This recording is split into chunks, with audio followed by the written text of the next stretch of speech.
Hello दोस्तों, good evening भाई, नमस्ते। कम नाम दिखाओ स्टूडेंट्स के। आशुतोष, आशीष, अमित, प्रकाश, अक्की, जितेंद्र, अंकलेश, बहुत सारे स्टूडेंट है। राधे राधे भाई।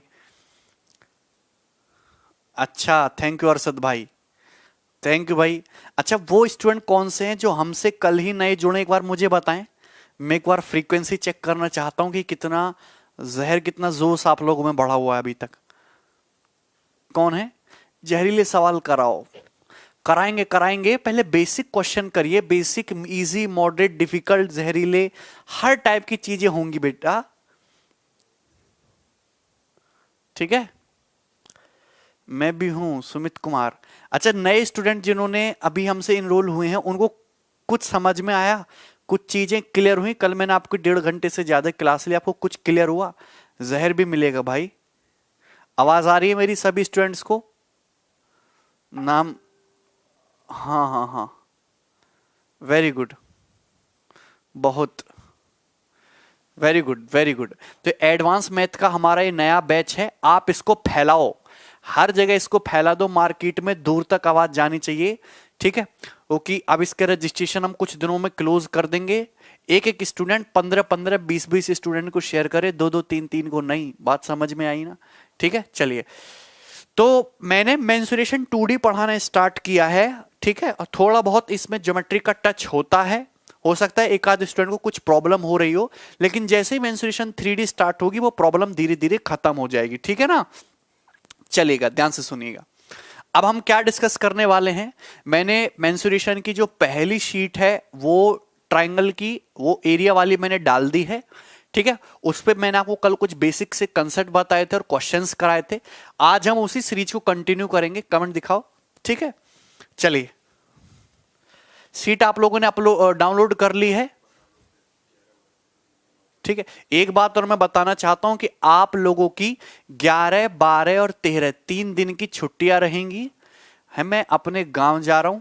ठीक है, 11, 12, 13 3 दिन का ऑफ रहेगा, सॉरी फॉर दैट। लेकिन मेरा वादा है कि मैं आपको जो है, आपकी क्लास जो है वो कवर करवा दूंगा एक्स्ट्रा क्लास लेके, टेंशन मत लो। शीट मैंने अपलोड करवा दी है, आपको नोट्स का ऑप्शन आ रहा होगा, वहां से डाउनलोड कर लेना। आप टेलीग्राम चैनल भी ज्वाइन कर लो, मैथ्स बाय गगन प्रताप, वहां पे भी मैं पीडीएफ डालता रहता हूं। ठीक है। सर की शादी? अबे सर की शादी नहीं है, सर की शादी 3 दिन में ही हो जाएगी। है? है भाई, किसी और की शादी है।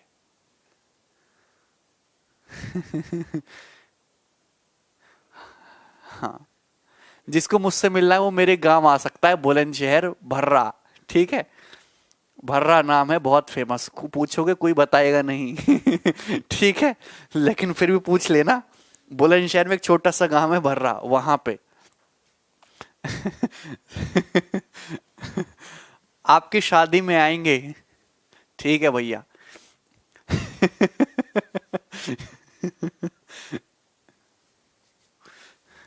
हाँ, मैं बिल्कुल स्लोली स्लोली बता रहा हूं, धीरे धीरे, है ना? क्योंकि कोऑर्डिनेशन बनना भी हमारे आपके बीच में बहुत जरूरी है। ठीक है, चलो। स्टार्ट करते हैं।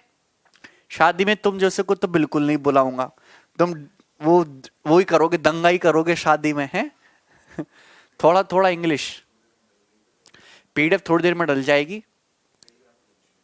ठीक है। और टेलीग्राम जो चैनल है मैथ्स बाय गगन प्रताप, वहां पे मैंने पीडीएफ ऑलरेडी डाल दी है। थोड़ा स्लो स्लो करेंगे, कोई दिक्कत नहीं है। नहीं, इसके अलावा आपको कुछ करने की जरूरत नहीं। आप प्रीवियस ईयर के क्वेश्चन लगाते रहो, खुश रहो बेटा।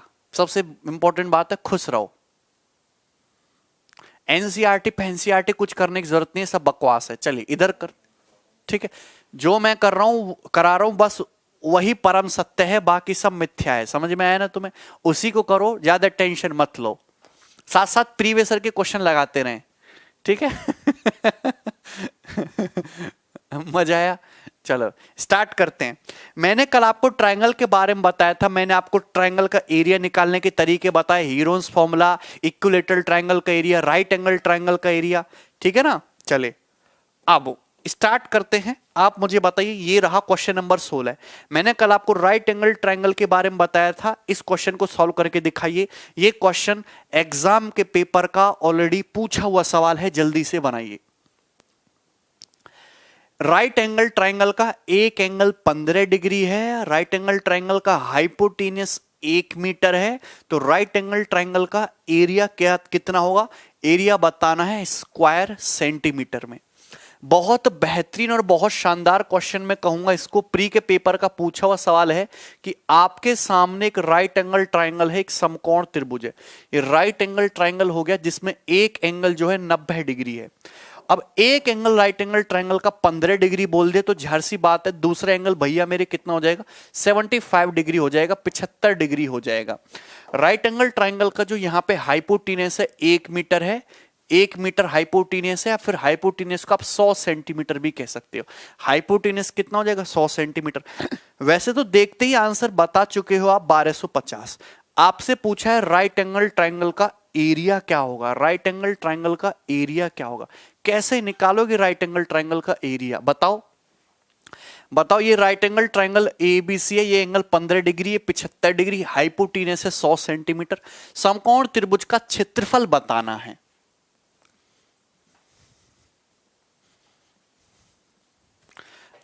अच्छा प्रभात, कौन करेगा भाई, कौन सॉल्व करेगा इस क्वेश्चन को,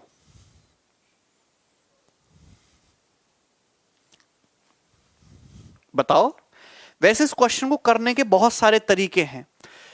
अच्छा, अगर मैं इसे ट्रायंगल में लगा दूं, ये एंगल 15 डिग्री, अगर मैं इसे ट्रायंगल में लगा दूं साइन 15, तो साइन 15 डिग्री समझते हो, साइन थीटा, साइन थीटा होता है परपेंडिकुलर बटे हाइपोटेन्यूस, हाइपोटेन्यूस इस एंगल 15 डिग्री के लिए परपेंडिकुलर ये है और हाइपोटेनियस है ये AC, ये आ जाएगा 100। तो यहां से BC की लेंथ आ जाएगी, BC की लेंथ आ जाएगी 100 साइन 15 डिग्री, है ना, 100 साइन 15 डिग्री। ठीक है, कुछ बच्चे कहेंगे सर हमको ट्रिग्नोमेट्री तो आती नहीं, अगर मैं तुमको ट्रिग्नोमेट्री पढ़ाते तो आप कहते सर हमको ज्योमेट्री तो आती नहीं, वो कि ट्रिग्नोमेट्री में ज्योमेट्री, ज्योमेट्री में ट्रिग्नोमेट्री लगेगी। 9th 10th की थोड़ी बहुत नॉलेज यूज होती है, स्लोली स्लोली मजा आता है। तो अगर आप भैया यहां पे मुझे एक चीज बताना, अगर आप इस राइट एंगल ट्रायंगल में साइन फॉर्मूला लगाएंगे, साइन थीटा बराबर परपेंडिकुलर बटे हाइपोटेन्यूस, तो परपेंडिकुलर की वैल्यू आ जाएगी 100 साइन 15। अगर आप इस राइट एंगल ट्रायंगल में कॉस फॉर्मूला लगाएंगे, कॉस 15 डिग्री, तो कॉस 15 डिग्री की वैल्यू क्या आ जाएगी, ये हो जाएगा तुम्हारा, कॉस क्या होता है, बेस ए बी बटे हाइपोटेनियस कर्ण AC, कर्ण AC की वैल्यू क्या है 100, क्या है 100। तो यहां से AB की वैल्यू आ जाएगी 100 कॉस 15, 100 कॉस 15 डिग्री। मैं बिल्कुल स्लोली स्लोली और बेसिक से बता रहा हूं, ये आ जाएगा 100 कॉस 15 डिग्री। हालांकि मुझे ये बताने की जरूरत नहीं होनी चाहिए, ये आप मेंटली लिख पाओ, वर्बली लिख पाओ तो आप बढ़िया लड़के हो। यहां तक बात समझ में आई, किसी को कोई समस्या? अगर आपको इस राइट एंगल ट्रायंगल का एरिया निकालना है तो एरिया क्या होता है 1/2, बेस कितना है, बेस है 100 कॉस 15, 100 कॉस 15, और हाइट कितनी है, हाइट है 100 साइन 15, 100 साइन 15 डिग्री। बताइए कोई दिक्कत है यहां तक, किसी भी बच्चे को कोई समस्या, किसी भी स्टूडेंट को कोई समस्या, क्लियर है? तो ये हो जाएगा 1/2, 100 इंटू 100, एकदम डिटेल में बता रहा हूं एक एक स्टेप खोल के। ये क्या बचा तुम्हारा साइन 15 डिग्री, और ये क्या है तुम्हारा कॉस 15 डिग्री। इतनी बात तो समझते ही हो। अगर मैं 2 से मल्टीप्लाई कर दूं और 2 से भाग कर दूं तो हर स्टूडेंट समझता है कि 2 साइन 15 कॉस 15 साइन 30 डिग्री हो जाएगा। 2 साइन थीटा कॉस थीटा होता है साइन 2 थीटा, यानी कि साइन 30 डिग्री हो जाएगा ये, और साइन 30 डिग्री का मतलब 1/2 यानी कि 1/2, 1/2। तो 100 इंटू 100, 10,000 को आप जो भाग करोगे 8 से तो कितना आ जाएगा आंसर, 1250, 1250 स्क्वायर सेंटीमीटर। आंसर होगा बी ऑप्शन, बी आ जाएगा। हाँ, क्लास देखो, क्लास नोट्स तो मिलेंगे पूरा टॉपिक खत्म होने के बाद, और ये जो है आपके क्वेश्चंस की PDF साथ के साथ डलती रहेंगी। ठीक है, यहां तक किसी बच्चे को कोई डाउट है? ये स्टेप जो है जो मैंने आपको देख के बताया, ये लिखना नहीं है। आपका सिलेक्शन उस दिन होगा जो मैंने आपको स्टेप बताई, ये आप लिखो ना, या माइंड में कैलकुलेट करो और सीधा देखते ही आंसर बता दो 1250। वैसे भी 1220 आने का कोई स्कोप नहीं है, 161 61 प्राइम नंबर है, ना ही ये नंबर आएगा ना ये नंबर आएगा। ऑप्शन का भी यूज किया करो। क्लियर है? हाँ, आगे बढ़ेंगे। आप मुझे ये वाला क्वेश्चन करके बताइए, सवाल नंबर 17। ये सवाल जो है तुम्हारे एसएससी के पेपर का भी पूछा हुआ है, ये वाला क्वेश्चन। ये वाला क्वेश्चन तुम्हारे सीडीएस के पेपर का भी पूछा हुआ है। सॉल्व करिए। देखो यहां क्या बोला गया, दिए गए चित्र में ए बी सी एक राइट एंगल ट्राइंगल है। साइड ए बी की वैल्यू P सेंटीमीटर है, साइड ए सी की वैल्यू Q सेंटीमीटर है। आपसे पूछा है शेडेड एरिया। एक्चुअल में शेडेड एरिया है क्या? ट्राइंगल बीएसी का राइट एंगल ट्राइंगल है, जिसमें ये वाला जो एंगल है ये एंगल 90 डिग्री का है। तो शेडेड एरिया पूछा, शेडेड एरिया कैसे आएगा? बीसी को डायमीटर मान के एक सेमी सर्कल, एक अर्धवृत्त खींचा गया है। AB को डायमीटर मान के एक सेमी सर्कल खींचा गया है। AC को डायमीटर मान के एक सेमी सर्कल खींचा गया है। तो ये 3 सेमी सर्कल ट्राइंगल की तीनों साइड्स को डायमीटर मान के खींचे गए हैं। तो ये वाला एरिया और ये वाला एरिया शेडेड कर दे, जो सेमी सर्कल के बीच क्लोज्ड हो रहा है। तो इस शेडेड एरिया की जो वैल्यू होती है, ये ट्राइंगल ABC से राइट एंगल ट्राइंगल के एरिया के बराबर ही होगी। डायरेक्ट शॉर्टकट है, शेडेड एरिया की जो वैल्यू होगी वो राइट एंगल ट्राइंगल के एरिया के बराबर होगी। राइट एंगल ट्राइंगल की ये साइड P है, ये साइड Q है, बीच का एंगल है 90 डिग्री। तो राइट एंगल ट्राइंगल का एरिया हो जाएगा 1/2 PQ। तो शेडेड एरिया की जो वैल्यू होगी वो होगी PQ/2। आंसर इस क्वेश्चन का बी ऑप्शन होगा, बी ऑप्शन। शेडेड एरिया की वैल्यू राइट एंगल ट्राइंगल के एरिया के बराबर होगी। सभी को समझ में आएगा?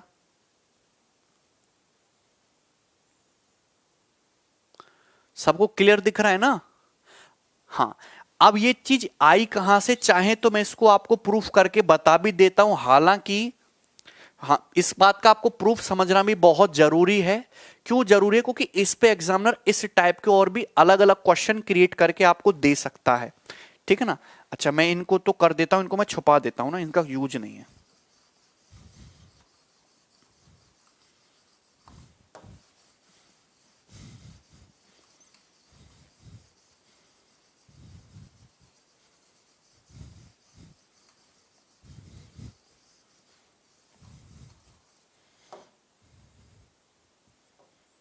ठीक है, आप मुझे खुद बताओ, ये राइट एंगल ट्राइंगल है, ये एंगल 90 डिग्री। आप मुझे खुद बताओ, सपोज मैंने ये साइड जो है राइट एंगल ट्राइंगल की, ये साइड 2x मान ली। 2x मान ली, 2x क्यों मान ली? जिससे कि आधा करने में आसानी रहे। ये साइड मैंने राइट एंगल ट्राइंगल की 2y मान ली, जिससे कि आधा करने में आसानी रहे। राइट एंगल ट्राइंगल की ये वाली साइड जो है ना, ये मैंने 2z मान ली।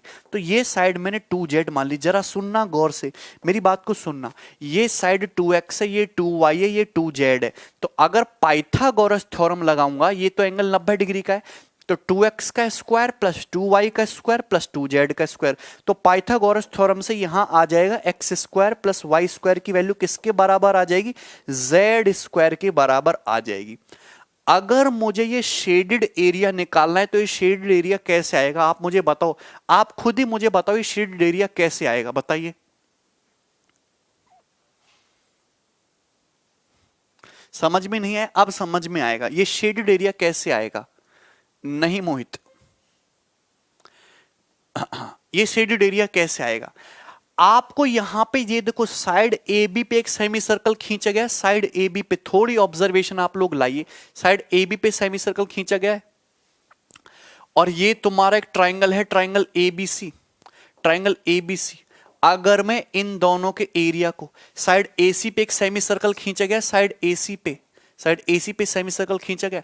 अगर मैं इन तीनों एरिया को जोड़ दूं, मतलब इस सेमी सर्कल का एरिया, इस सेमी सर्कल का एरिया जो एसी पे बना है, और इस ट्राइंगल का एरिया, अगर मैं इन तीनों को जोड़ दूं और इसमें से मैं माइनस कर दूं इस सेमी सर्कल को, इस अर्धवृत्त को जो बना है साइड बीसी पर, जो साइड बीसी पे सेमी सर्कल बना है, अगर इसको माइनस कर दूं, आप मुझे खुद बताओ, ए बी पर जो सेमी सर्कल बना है, साइड ए सी पर जो सेमी सर्कल बना है, साइड बी सी, सॉरी, ये जो ट्राइंगल ए बी सी है, इन तीनों को जोड़ लो और जोड़ के इसमें से माइनस कर दो इस वाले सेमी सर्कल का area, this area plus this area plus this triangle, उसमें से इस सेमी सर्कल का एरिया घटा दो तो शेडेड एरिया ही तो बच जाएगा। तो ये इक्वल आएगा तुम्हारा किसके, शेडेड एरिया के। शेडेड एरिया इसके बराबर होगा ना। अब आप सुनना गौर से, सारे बच्चे सुनना, ये ए बी है, ये सेमी सर्कल का डायमीटर है, व्यास है 2x, तो रेडियस होगी x। तो इस सेमी सर्कल की, भैया ये सेमी सर्कल है, इसका डायमीटर 2x है तो रेडियस x होगी। तो इस सेमी सर्कल का एरिया होगा पाई एक्स स्क्वायर बाई 2, ये होगा। आप इसमें जोड़ोगे ट्राइंगल एबीसी का एरिया, ये सेमी सर्कल का डायमीटर 2y है, व्यास 2y है, रेडियस होगी इसकी y। तो इस सेमी सर्कल का एरिया, सर्कल का एरिया होता है पाई आर स्क्वायर, तो पाई आर स्क्वायर का आधा पाई वाई स्क्वायर बाई 2। इस सेमी सर्कल का जो साइड बीसी पे बना है उसका डायमीटर 2z है, तो रेडियस होगी z, ये माइनस करेंगे तो पाई जेड स्क्वायर बाई 2 माइनस करेंगे। तो आप मुझे खुद ही बताओ, पाई बाई 2 यहां भी है, पाई बाई 2 यहां भी है, पाई बाई 2 यहां भी है, पाई बाई 2 यहां भी है, पाई बाई 2 यहां, पाई बाई 2 यहां, पाई बाई 2 तो कॉमन आ जाएगा। ब्रैकेट में बचेगा x square plus y square और माइनस का जेड स्क्वायर, और x square plus y square minus z square 0 है, ये आपस में कैंसल आउट हो जाएगा, ये कट जाएगा। तो बचा क्या, ट्राइंगल एबीसी के एरिया के बराबर आ गया शेडेड एरिया। तो शेडेड एरिया ट्राइंगल एबीसी के एरिया के बराबर आ गया। वेरी गुड कोमल।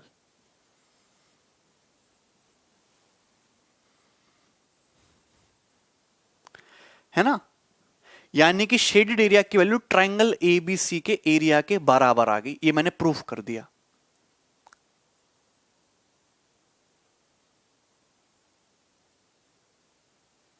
हाँ शुभम,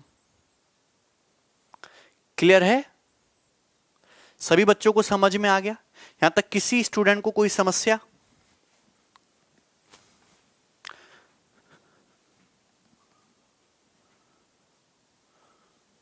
अच्छा अजीत, ठीक है।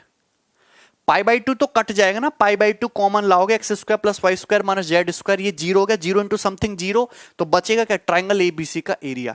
तो कहने का मतलब है शेडेड एरिया की वैल्यू नहीं समझ में आया तो रट्टा मार लो कि शेडेड एरिया की value right angle triangle ABC के एरिया के बराबर होगी। क्लियर, कोई दिक्कत? चलिए आगे बढ़ते हैं, ये बहुत इंपॉर्टेंट कंसेप्ट था जो आपको समझना चाहिए था। नेक्स्ट क्वेश्चन, सवाल नंबर 18। अभी मैं जितने भी सवाल करा रहा हूं वो राइट एंगल ट्राइंगल पे बेस्ड हैं। इस क्वेश्चन को करिएगा, सीडीएस 2019 के पेपर का पूछा हुआ है, one of the best quality question है। सॉल्व करके बताइए मुझे इस क्वेश्चन को सॉल्व करके बताइए और सबका आंसर आना चाहिए। नहीं नवीन,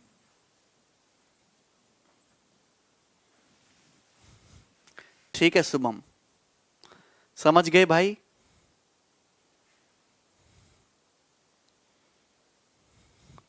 ठीक है, अब दिख रहा है, यदि राइट एंगल ट्राइंगल की एक साइड जो है 15 सेंटीमीटर, एक राइट एंगल ट्राइंगल है जिसकी सारी साइड इंटीजर है, सारी साइड पूर्णांक में है, उस राइट एंगल ट्राइंगल की एक साइड 15 सेंटीमीटर है, तो राइट एंगल ट्राइंगल का मैक्सिमम पेरीमीटर क्या होगा, अधिकतम परिमाप क्या होगा, उस ट्राइंगल का अधिकतम पेरीमीटर क्या हो सकता है, ये आपसे पूछा गया। जरा बताना।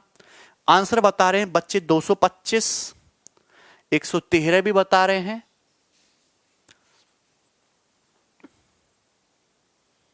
225। अच्छी आशुतोष, बनाइए, बहुत बेहतरीन क्वेश्चन है, एकदम लेटेस्ट मैं चीजें आपको करा रहा हूं।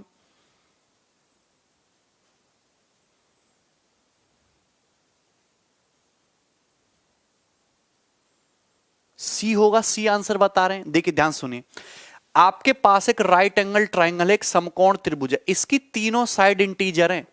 यहां पे ये बोला गया इसकी तीनों साइड इंटीजर है और एक साइड ये बोल दी, साइड बोल दिया 15 सेंटीमीटर फिक्स, तो इसका मैक्सिमम पेरीमीटर पूछा है।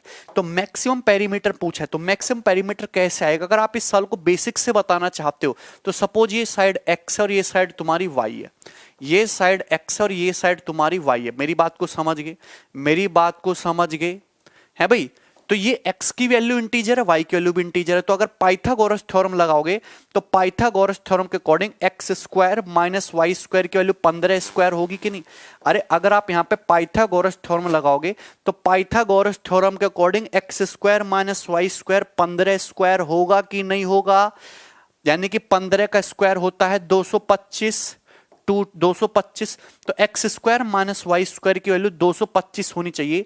X square minus y square का मतलब समझते हो?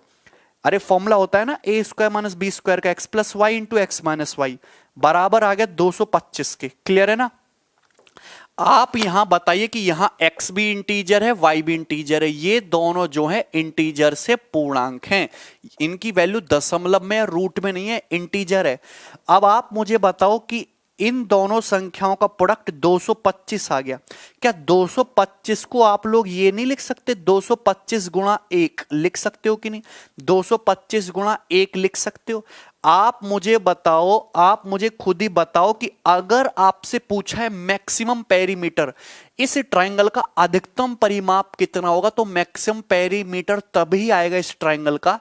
ये तो 15 फिक्स है, ये ना मैक्सिमम ना मिनिमम, ये तो फिक्स है। जब साइड x प्लस वाई की वैल्यू क्या हो, जब x प्लस वाई की वैल्यू क्या हो, मैक्सिमम हो, जब x प्लस वाई की वैल्यू क्या हो, मैक्सिमम हो, तभी आएगा तुम्हारा मैक्सिमम पेरीमीटर।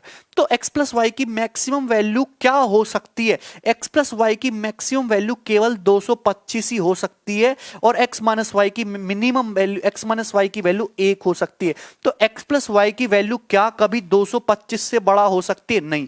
अगर मैं 225 का कोई फैक्टर भी कर दूंगा तो 225 से छोटा हो जाएगा। x प्लस वाई की मैक्सिमम वैल्यू केवल 225 हो सकती है। x प्लस वाई मैक्सिमम 225 होगा, 225 में 15 जोड़ेंगे तो ट्रायंगल का मैक्सिमम पेरीमीटर 240 सेंटीमीटर आएगा। 240, 240 सेंटीमीटर। नहीं भोज,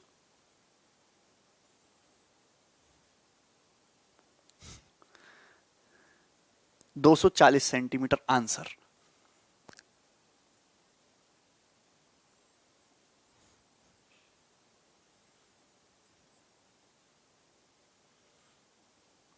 क्लियर है?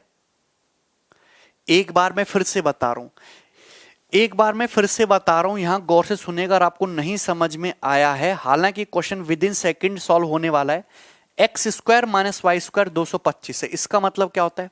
इसका मतलब ये हो गया कि x plus y into x minus y, ये किसके बराबर है? ये आ गया 225 के बराबर। अब दो संख्याओं का प्रोडक्ट 225 के बराबर है, तो 225 को आप ऐसे लिखने लगोगे 25 देखो 225 को दो कैसे लिख सकते हो? ऐसे लिख सकते हो 225 गुणा 1, ऐसे लिख सकते हो 45 पंजे 225, ऐसे भी लिख सकते हो 25 निम्मा 225, ऐसे भी लिख सकते हो 75 तिया 125। आपको चाहिए मैक्सिमम पेरीमीटर ट्रायंगल का। ट्रायंगल का मैक्सिमम पेरीमीटर का मतलब है कि x प्लस वाई की वैल्यू मैक्सिमम हो। जब इन दोनों का सम मैक्सिमम आएगा तभी तो पेरीमीटर मैक्सिमम आएगा। तो पेरीमीटर मैक्सिमम के लिए एक ही केस दिख रहा है कि x प्लस वाई को 225 कर लेते हैं, x माइनस वाई को 1 कर लेते हैं, कि बाकी अदर मैं केस मानूंगा तो ये जो होंगे ना, ये तुम्हारे x प्लस वाई की वैल्यू को मैक्सिमम नहीं करेंगे, छोटे हो जाएंगे।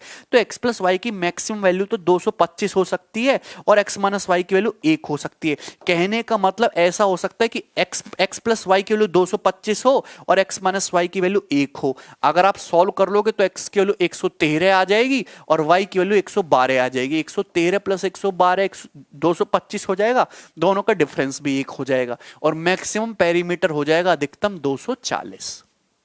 आंसर है 240। धर्मवीर कुछ भी मान सकते हो। पेरीमीटर का मतलब होता है तीनों साइड का सम, तो तीनों साइड को ऐड करेंगे, तीनों साइड को ऐड करेंगे। पेरीमीटर का मतलब होता है त्रिभुज की तीनों भुजाओं का योग। ये तो ठीक है 113 प्लस 112 225 होगा, लेकिन तीसरी साइड भी तो 15 होगी।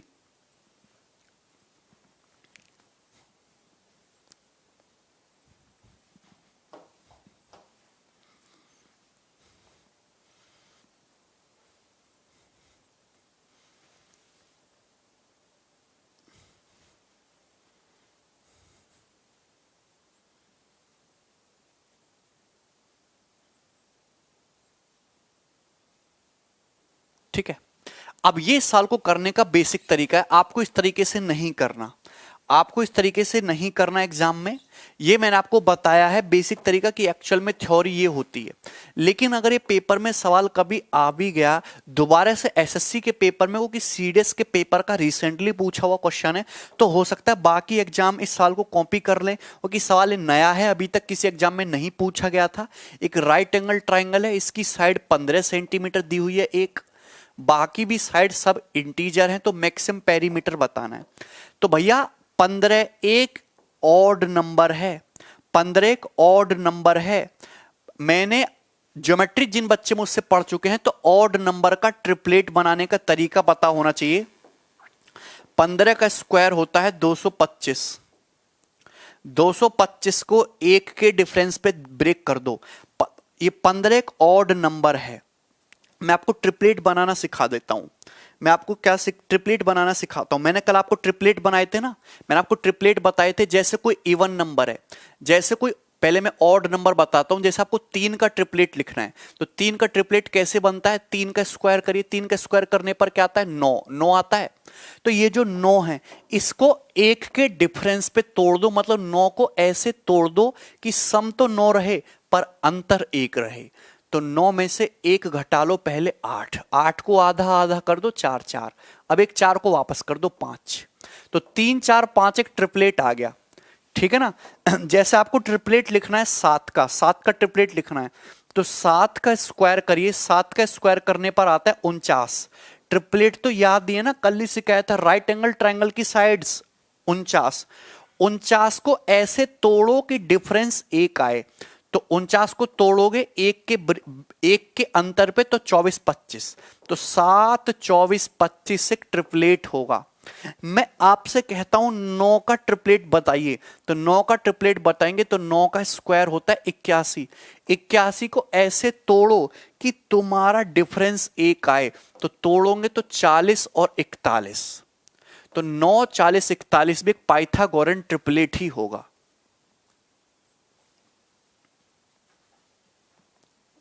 ठीक है,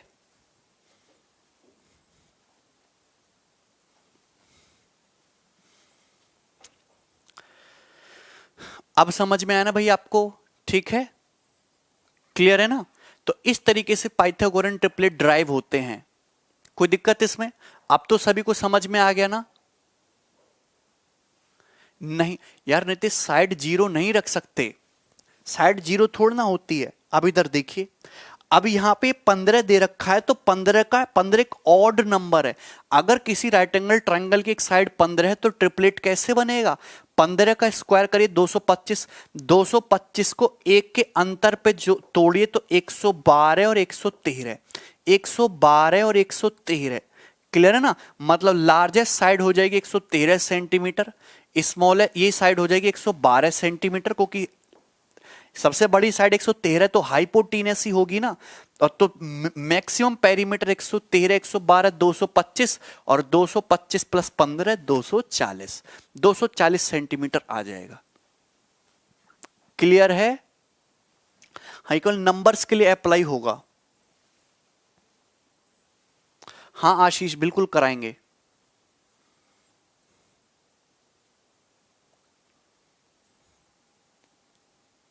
अब सभी को समझ में आ गया? किसी को कोई डाउट है? रितेश, हाँ ये तो हो गया ऑड नंबर का भैया। मतलब ये सब राइट एंगल ट्रायंगल की साइड होंगी। जैसे मैं अगर मैं आपसे ये कहूं कि ना कि एक ट्रायंगल बताता हूं जिसकी साइड 9 40 41 है, तो आप तुरंत समझ जाने राइट एंगल ट्रायंगल होगा। ट्रिपलेट का मतलब ही होता है, ट्रिपलेट का मतलब क्या है? Right angle triangle. चलो ये तो बात हो गई ऑड की। लेकिन अगर मैं आपसे कहूं इवन नंबर का ट्रिपलेट बताइए, इवन नंबर का ट्रिपलेट कैसे बनेगा, तो इवन नंबर कोई भी उठा लो, जैसे कि मैंने उठा लिया क्या उठा लेते हैं 8, 8 का ट्रिपलेट बताइए, 8 का ट्रिपलेट कैसे बनाओगे। चलो 8 उठा लेते हैं, तो क्या करना है 8 का स्क्वायर करिए, 8 का स्क्वायर करने पर आता है 64, और 64 का आधा करना है 32, 64 का आधा करिए 32, 32 हो गया। 8 का स्क्वायर 64, 64 का आधा 32, तो 32 को तोड़ दीजिए 2 के डिफरेंस पर, इवन नंबर है ना, इवन नंबर है तो 2 के डिफरेंस पे तोड़ना है। पहले 32 में से 2 घटा लो तो 15 15 हो जाएगा, लेकिन एक 15 को 2 दे दो तो 17 हो जाएगा। तो आ गया ना ट्रिपलेट 8 15 17, आ गया ट्रिपलेट 8 15 17। मैं आपसे कहता हूं 12 का ट्रिपलेट बताइए, तो क्या करना है, 12 का स्क्वायर क्या होता है, 12 का स्क्वायर होता है 144, 144 का आधा करोगे तो कितना आएगा 72, 72 आएगा। अब 72 आया, 72 को 2 के डिफरेंस पे ब्रेक करो, 2 के अंतर पे, मतलब ऐसी दो संख्याएं जिनका अंतर 2 हो, तो 72 में से पहले 2 हटा लो, 35 बचता है ना, तो 35 35 कर दो, लेकिन एक 35 को 2 दे दो तो 37 हो जाएगा। तो 12 35 37, 12 35 37 इवन नंबर का ट्रिपलेट हो जाएगा। क्लियर है? हाँ विकास बताइए। नीतीश समझ में आया? नीतीश क्वेश्चन की पीडीएफ अपलोड हो जाएगी, ठीक है, क्लियर है, वेरी गुड।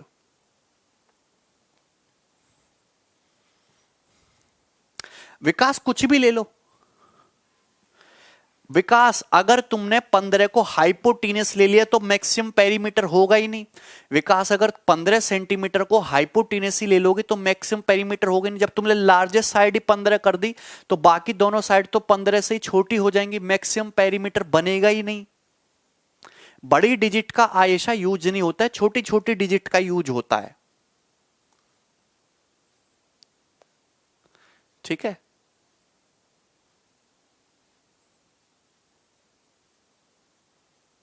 क्लियर है? कोई डाउट है भाई इसमें? भानु चलिए आगे बढ़ेंगे भाई, बहुत मेहनत करवाते हो यार तुम लोग। देखो क्या हो गया पता नहीं, हमें समझ नहीं आया। अब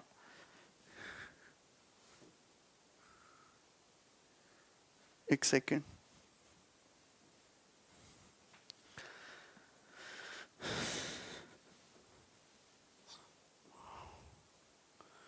यहां पे हम आ जाते हैं 19 नंबर क्वेश्चन पे, ये बनाइए, ठीक है। अच्छा मैंने आपको करा दिया 18 नंबर सवाल, ये आपका कंप्लीट हो गया। अच्छा इसी के साथ आपका जो है राइट एंगल ट्रायंगल के सारे क्वेश्चंस मैंने आपको करा दिए हैं, ठीक है। अब एक चीज और सुनना आप लोग, एक तो ये थ्योरी समझना और एक जो है आप ये वाली थ्योरी समझना, ये वाली, ठीक है ना। अच्छा देखिए राइट एंगल ट्रायंगल के बाद अब जो हम एरिया की बात करेंगे वो बात करेंगे आइसोसेलेस ट्रायंगल की, समद्विबाहु त्रिभुज की। आइसोसेलेस ट्रायंगल के एरिया की बात करेंगे तो आइसोसेलेस ट्रायंगल का हिंदी में मतलब होता है, आइसोसेलेस ट्रायंगल का हिंदी में मतलब होता है समद्विबाहु त्रिभुज।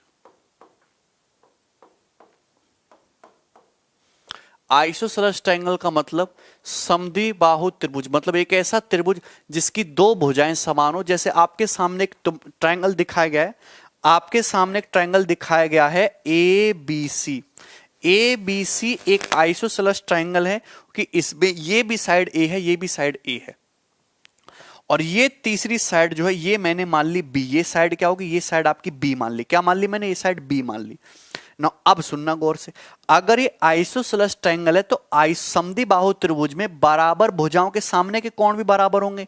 ये वाला एंगल भी थीटा होगा, ये वाला एंगल भी थीटा होगा।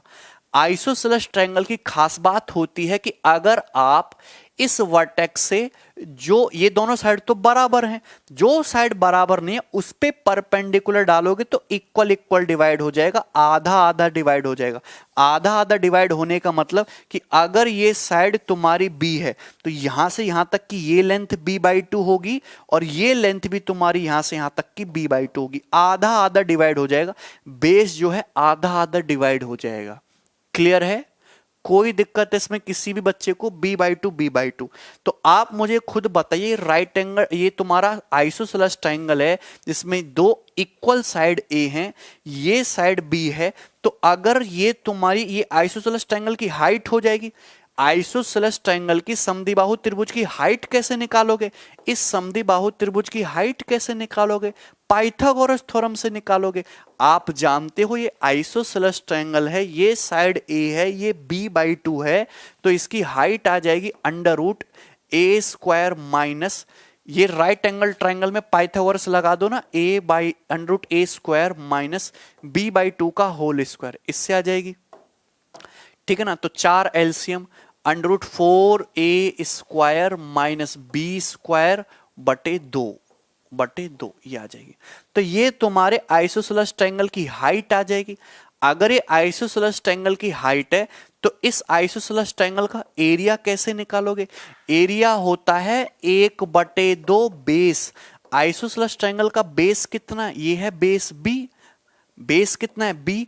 और इस आइसोसेलेस ट्रायंगल की हाइट कितनी है? हाइट हो जाएगी √4a² माइनस b² बाई 2। ठीक है ना, तो एरिया हो जाएगा आइसोसेलेस ट्रायंगल का b/4 √4a² माइनस b²। ये आइसोसेलेस ट्रायंगल का एरिया होगा।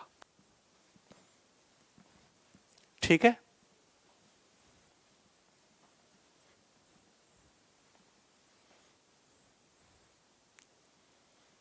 नहीं रोहन, क्लियर है?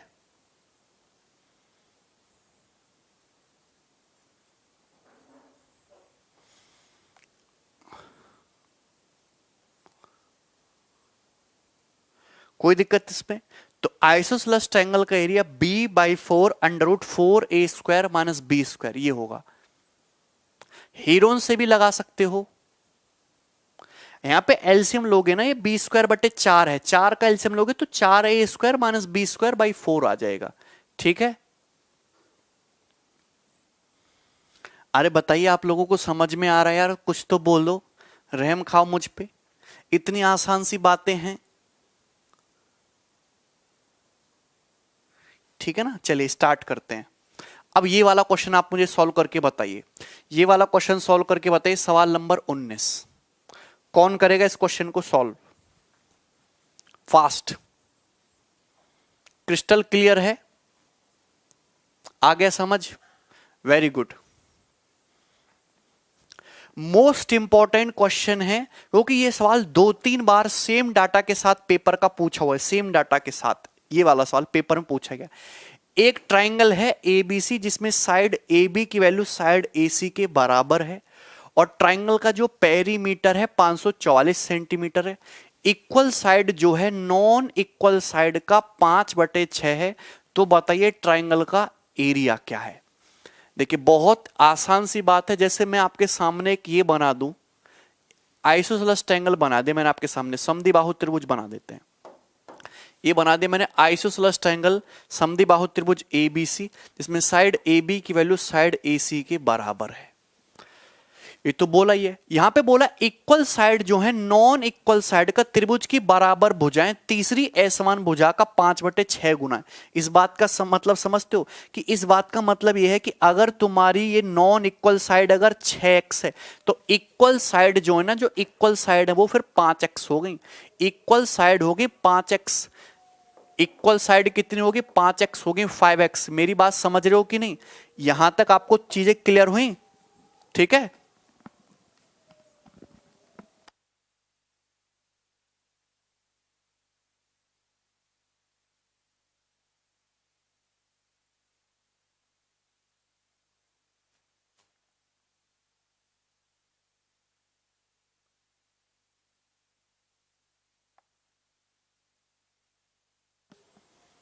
ठीक है ना।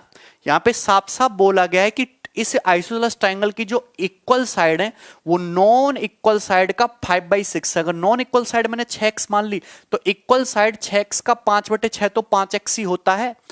अब आपको निकालना है एरिया। एरिया के लिए चाहिए मुझे बेस भी और हाइट भी।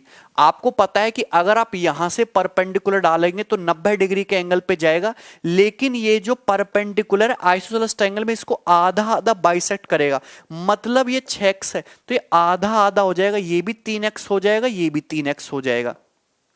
इतनी बात तो समझते ही हो। अब आप खुद ही समझते हो कि ये साइड 5x है, ये साइड 3x है, तो कई साइड 4x नहीं होगी।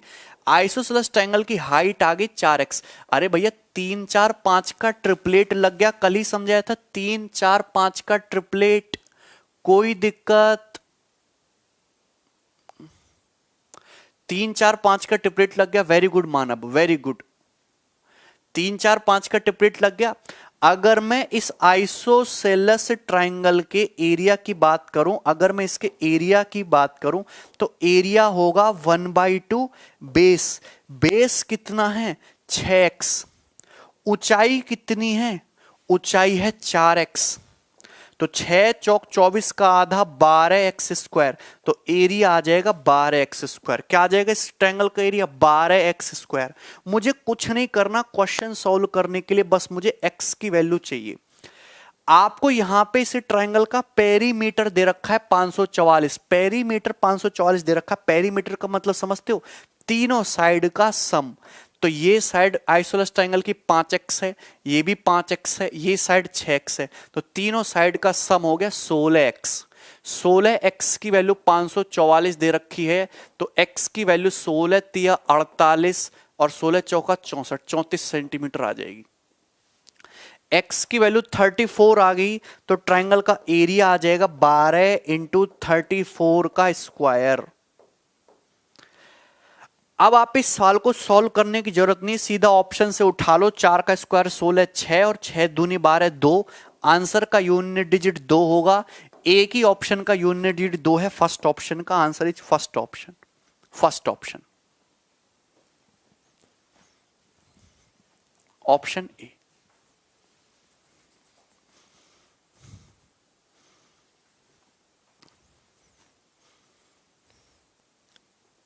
बताइए, कर लेंगे भाई?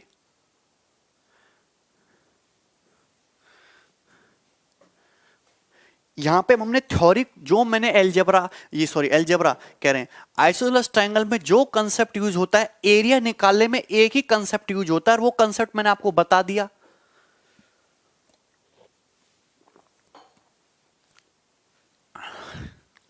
बताइए, किसी बच्चे को कोई डाउट है?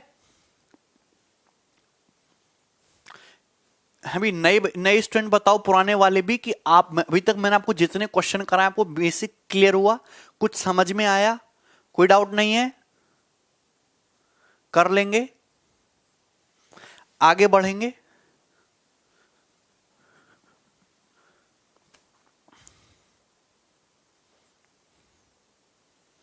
ठीक है यार।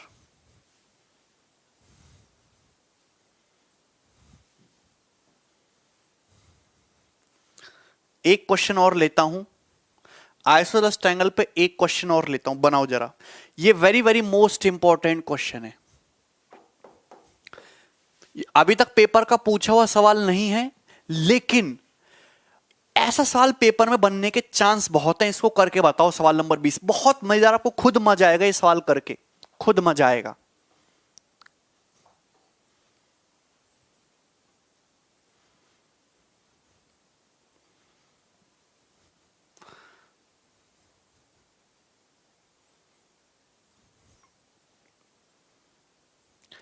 मेंस्ट्रुएशन में थोड़ा थोड़ा ज्योमेट्री का टच होता है, ज्योमेट्री चलते 1 महीने, और मेंस्ट्रुएशन 2D में एक आध टॉपिक में। वैसे भी जो चीजें यूज हो रही मैं आपको सारी बता रहा हूं। सॉल्व करिए। 53 56 53 are the 3 sides of the triangle. एक ट्रायंगल की 3 साइड है, 53 56 53।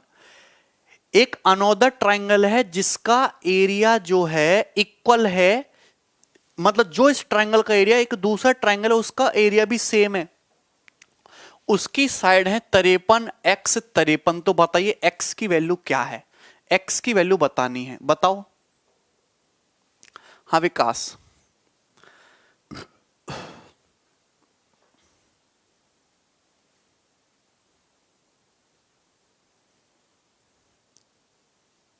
नोट्स मिलेगा पूरा चैप्टर खत्म होने के बाद, जब मैं आपको पूरा मेंस्ट्रुएशन पढ़ा दूंगा उसके बाद क्लास नोट्स मिलते हैं, पीडीएफ साथ साथ मिलती हैं। अरे भैया जब मैं सारी चीज बना दूंगा तभी तो नोट्स लिखूंगा, चेंज करता रहता हूं मैं सारी चीजें। 90, वेरी गुड। अब आंसर आना शुरू हुआ। अरे आंसर बताओ, हीरे लौंडे हो, आंसर आना चाहिए हर एक स्टूडेंट का। आप मुझे खुद बताओ, आपके पास, मैं सवाल को छोटा कर दूं, साल तो पढ़ लिया होगा ना आप लोगों ने, छोटा कर दिया मैंने क्वेश्चन को, दिख भी रहा होगा सारे स्टूडेंट को। आपके पास एक ट्रायंगल है जिसकी साइड है 53, 56, 53।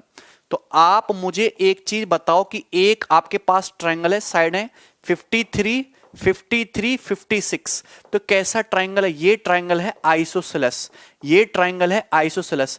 इसके सेम एरिया का एक दूसरा ट्रायंगल है, एरिया बराबर है, जो इसका एरिया वही इसका एरिया। आप मुझे बताओ, आप यहां पे परपेंडिकुलर डालोगे तो ये 28 जाएगा, ये 28 होगा और ये साइड भी 28 होगी। अरे आधा आधा डिवाइड करता है कि नहीं?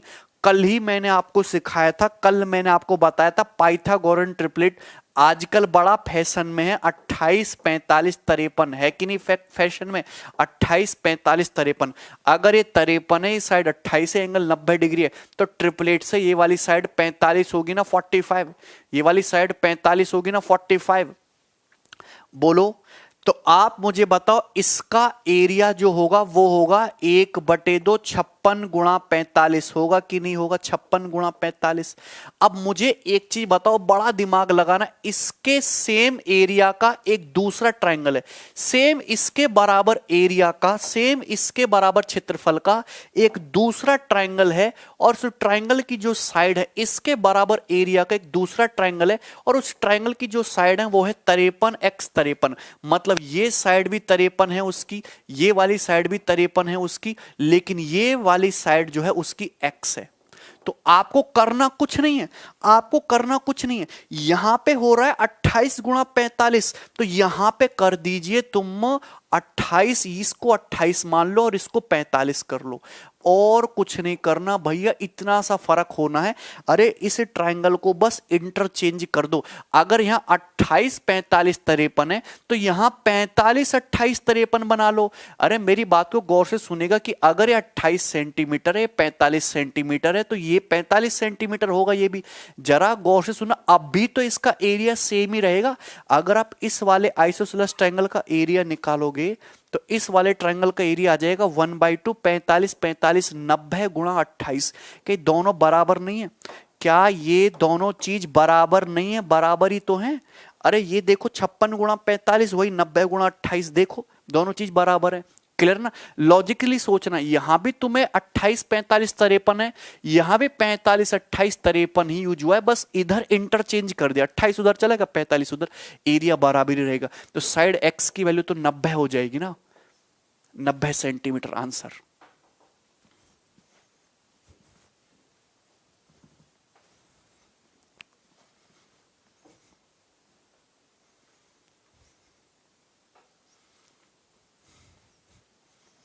क्लियर है?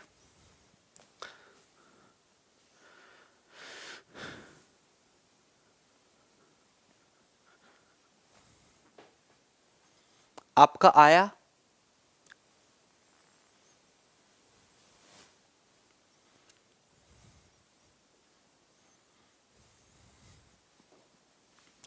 यहां तक बताइए, किसी भी स्टूडेंट को कोई समस्या हो रही हो, उसको ना समझ में आया हो तो हमसे पूछ सकता है।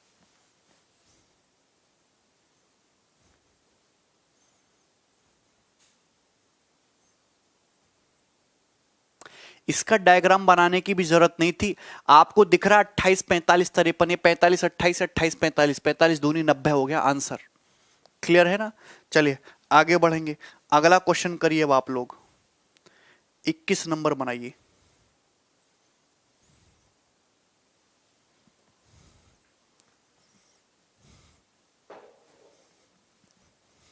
अरे 45 + 45 तीसरी साइड 90 हो जाएगी ना, 45, 45, 90, 90। इसको सॉल्व करिए।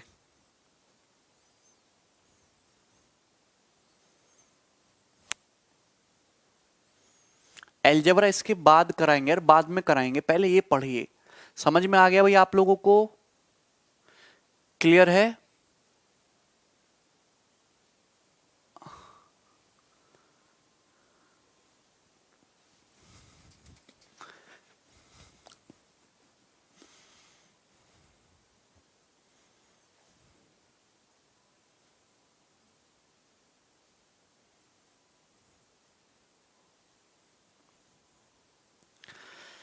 ठीक है, थोड़ा दिमाग तेज करिए, बादाम खाया करो दिन में 10 किलो। इधर देखो, एक आइसोसेलेस ट्रायंगल है, ईच इक्वल साइड की जो लेंथ है वो थर्ड साइड का डबल है।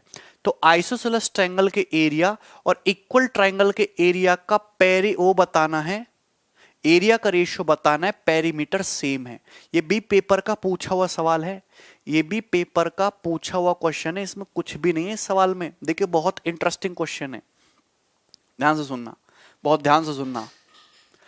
एक आइसोसेलेस ट्रायंगल है, एक आपके पास एक आइसोसेलेस ट्रायंगल, एक समद्विबाहु त्रिभुज है। ये आइसोसेलेस ट्रायंगल हो गया, इसमें दो साइड बराबर है। तो आइसोसेलेस ट्रायंगल की खास बात ये होती है कि यहां से परपेंडिकुलर डालोगे तो ये दोनों लेंथ इक्वल इक्वल होंगी, मतलब जो लेंथ ये होगी वही लेंथ ये वाली होगी। यहां पे ये बोला गया इक्वल साइड की जो लेंथ है थर्ड साइड का डबल है। मतलब अगर थर्ड साइड आपकी 2 सेंटीमीटर है, अगर थर्ड साइड 2 सेंटीमीटर है, अगर ये थर्ड साइड 2 सेंटीमीटर है तो ये तुम्हारी 4 सेंटीमीटर हो जाएगी, 4 सेंटीमीटर। ये 4 सेंटीमीटर हो जाएगा। ये भी कितना हो जाएगा? ये भी आपका 4 सेंटीमीटर हो जाएगा। है भाई, मेरी बताओ इसमें किसी बच्चे को कोई समस्या? यहां पे इक्वल साइड की जो लेंथ है थर्ड साइड का डबल है। अगर ये 2 है तो ये 4 हो जाएगा इक्वल साइड। अगर ये 2 सेंटीमीटर है तो आधा आधा 1 होगा, ये भी 1 होगा, ये भी 1 होगा। क्लियर है? यहां तक बात समझ में आ रही है? कोई दिक्कत इसमें ना?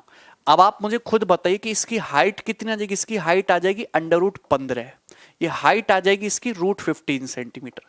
अब एक तुम्हारा क्या है, एक इक्विलेटरल ट्रायंगल, एक समबाहु त्रिभुज है, और उस समबाहु त्रिभुज का जो पेरीमीटर है वो इस आइसोसेलेस ट्रायंगल के पेरीमीटर के बराबर ही है। आइसोसेलेस ट्रायंगल का परिमाप कितना है? 4 4 8 2 10। तो इक्विलेटरल ट्रायंगल का पेरीमीटर भी 10 सेंटीमीटर है। तो इस इक्विलेटरल ट्रायंगल की जो साइड होगी वो तीनों साइड इक्वल इक्वल होंगी, 10/3 और 10/3 और 10/3। मेरी बात को समझ गए गौर से ना? ये तुम्हारा यहां पे आप गौर से सुनिएगा, इसका पेरीमीटर 10 है तो इसका भी पेरीमीटर 10 होगा। तीनों साइड बराबर बराबर है तो 10/3 10/3 10/3 होगा। क्लियर है ना? आप मुझे बताइए इस आइसोसेलेस ट्रायंगल का एरिया क्या होगा? 1/2। बेस कितना है? 2। और हाइट कितना है? √15। हाइट कितना है? √15। इस इक्विलेटरल ट्रायंगल का एरिया कितना होगा? √3/4। साइड कितना है? 10/3, यानी कि 10/3 का स्क्वायर। ये होगा √3/4a²। ये आएगा दोनों के एरिया का रेशियो। बताओ दोनों के एरिया का रेशियो ये होगा कि नहीं? क्लियर है? बिल्कुल ऐसे ही किया। ठीक है, सभी को दिखाई दे रहा है? बिल्कुल ऐसे ही किया। तो 2 से जो है आपका 2 कैंसिल आउट हो जाएगा, 10/3 का स्क्वायर हो जाएगा तुम्हारा 100/9, है ना? पूरे रेशियो को 36 से मल्टीप्लाई कर लो, तो 36 से मल्टीप्लाई कर लोगे ये हो जाएगा 36√15 रेशियो 100√3। ये आ जाएगा आंसर। हाँ भैया, √3 से √15 कितनी बार कट जाएगा? √5 बार कट जाएगा। तो आंसर आ जाएगा 36√5 रेशियो 100। 36√5 रेशियो 100 इस क्वेश्चन का आंसर होगा, जो कि सी ऑप्शन है। 36√5 रेशियो 100 सी ऑप्शन आंसर है। 36√5:100। भागीरथ पूछ रहे हैं √15 कैसे आया? पाइथागोरस थ्योरम से। ये साइड 4 है, ये 1 है, तो ये आ जाएगा पाइथागोरस थ्योरम लगाओगे ना, √16 का square minus 1 square, 4 square minus 1 square, 16 minus 1 √15। Pythagoras theorem से आएगा। क्लियर है? कोई डाउट? 10/3 कैसे आया? भैया यहां पे ये बोला गया कि आइसोसेलेस ट्रायंगल के ही सेम पेरीमीटर का एक इक्विलेटरल ट्रायंगल है। आइसोसेलेस ट्रायंगल का परिमाप होता है तीनों भुजाओं का योग, 4 4 8 2 10। अगर आइसोसेलेस ट्रायंगल का पेरीमीटर 10 है तो इक्विलेटरल ट्रायंगल का पेरीमीटर भी 10 ही होना चाहिए, लेकिन तीनों साइड तो बराबर हैं, तो हर साइड 10/3 10/3 10/3, 3 से डिवाइड कर दोगे ना, 10/3 10/3 10/3। इजी क्वेश्चन है।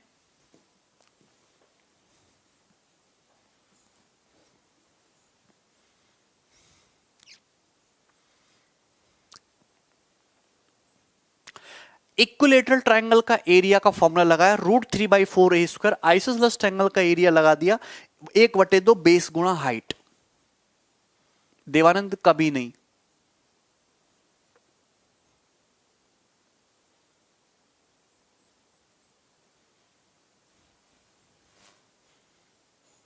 क्लियर है? चलिए आगे बढ़ेंगे और लास्ट क्वेश्चन हम ले रहे हैं। इसके बाद लास्ट जो है क्वेश्चन आ जाएगा आपका इस शीट का, उसके बाद हम क्वाड्रिलेटरल डिस्कस करेंगे।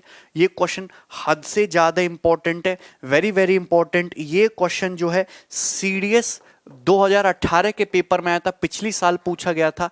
ये एसएससी के पेपर में भी आ चुका है, एसएससी मेंस के एग्जाम में भी आ चुका है। 2 बार ये सवाल आपके पेपर में पूछा गया है और बहुत खतरनाक क्वेश्चन है, बहुत बेहतरीन। आपको इसका सीखना होगा, करिए जल्दी से इस क्वेश्चन को।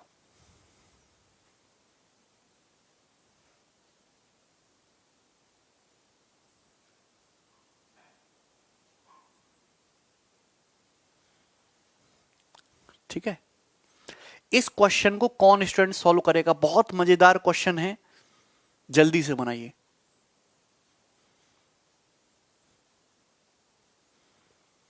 अब देखिए हम 22 क्वेश्चन कर चुके हैं, तो ऐसा तो नहीं कि अभी भी मैं आपको बहुत आसान सवाल कराऊंगा। सवाल एक स्टैंडर्ड लेवल का है, सवाल बहुत जबरदस्त है, आपको सीखना पड़ेगा, करना पड़ेगा। बनाइए। एक इक्विलेटरल ट्रायंगल है, एक स्क्वायर है, एक सर्कल है। इन तीनों के पेरीमीटर बराबर बराबर है। यदि ट्रायंगल का एरिया है टी, स्क्वायर का एरिया है एस, सर्कल का एरिया है सी, तो बताइए निम्न में से कौन सा ऑप्शन करेक्ट है? सबसे ज्यादा एरिया किसका होगा बताइए। ऑप्शन नंबर ए आंसर बता रहे हैं, बनाइए। देखिए यहां पे गौर से सुनना, बहुत इंपॉर्टेंट क्वेश्चन है, कई बार पेपर में पूछा गया, 2 बार तो केवल सीडीएस के एग्जाम में आया है। मैं हर टाइप का क्वेश्चन कराऊंगा भैया, लेकिन आप ध्यान तो दो पहले। आप तो ये चाहते हो कि मैं आपको सवाल कराऊं ही नहीं, आसान आसान 4-5 सवाल करा के खत्म कर दूं चीजें, ऐसा नहीं है।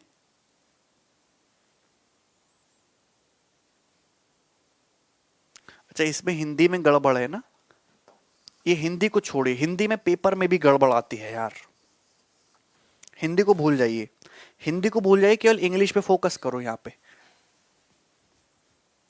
इधर देखिए, आपके पास है एक इक्विलेटरल ट्रायंगल, आपके पास है एक स्क्वायर,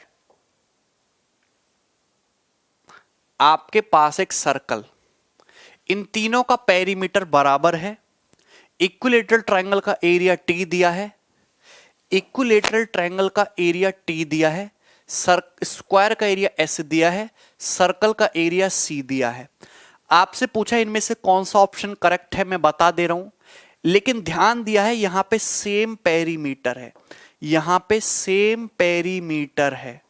यहां पे क्या, यहां सेम पेरीमीटर बोला गया है। अगर पेरीमीटर सेम है तो सबसे कम एरिया ट्रायंगल का, फिर उससे ज्यादा स्क्वायर का, और सबसे ज्यादा जो एरिया होगा वो होगा सर्कल का। ये आंसर करेक्ट होगा, answer option A, option number A correct answer होगा।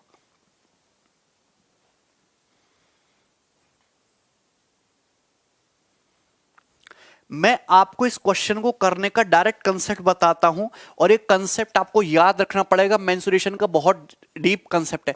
If perimeter is same, if perimeter is same, if perimeter is same for regular figure, if perimeter is same then maximum side, then maximum side figure will have largest area. Maximum side figure will have largest area. Will have largest area. और यहां पे मैं जो figure की बात कर रहा हूं, फिगर होनी चाहिए रेगुलर, मतलब इक्वल इक्वल होनी चाहिए, इक्वल इक्वल साइड होनी चाहिए उसमें। अब देखिए, आपको इंग्लिश ना समझ में आ रही है तो मैं हिंदी में भी समझाऊंगा, गौर से सुनिए। अगर पेरीमीटर सेम है, बहुत सारे फिगर दे रखे हैं, अगर उनका पेरीमीटर सेम है तो जिस फिगर में जितनी ज्यादा साइड होंगी उसका एरिया भी उतना बड़ा होगा। अगर पेरीमीटर सेम है, ध्यान सुनना, कंसेप्ट बता रहा हूं, लिख लीजिए कंसेप्ट। अगर पेरीमीटर सेम है, ये ऑब्जर्व किया है आदमी ने, अगर पेरीमीटर सेम है, अगर परिमाप सेम है, तो जितनी ज्यादा साइड होंगी फिगर में एरिया भी उतना ही ज्यादा होगा। अगर पेरीमीटर सेम है तो जितनी ज्यादा साइड होंगी फिगर में एरिया भी उतना ही ज्यादा होगा। जैसे मैंने आपके सामने बनाया एक ट्रायंगल, और ट्रायंगल के ही सेम पेरीमीटर का बना दिया मैंने स्क्वायर, स्क्वायर के ही सेम पेरीमीटर का बना दिया मैंने पेंटागन जिसमें होंगी 5 साइड, पेंटागन के ही सेम पेरीमीटर का बना दिया मैंने हेक्सागन, ये हो गया हेक्सागन, हेक्सागन के ही सेम पेरीमीटर का बना दिया मैंने हेप्टागन।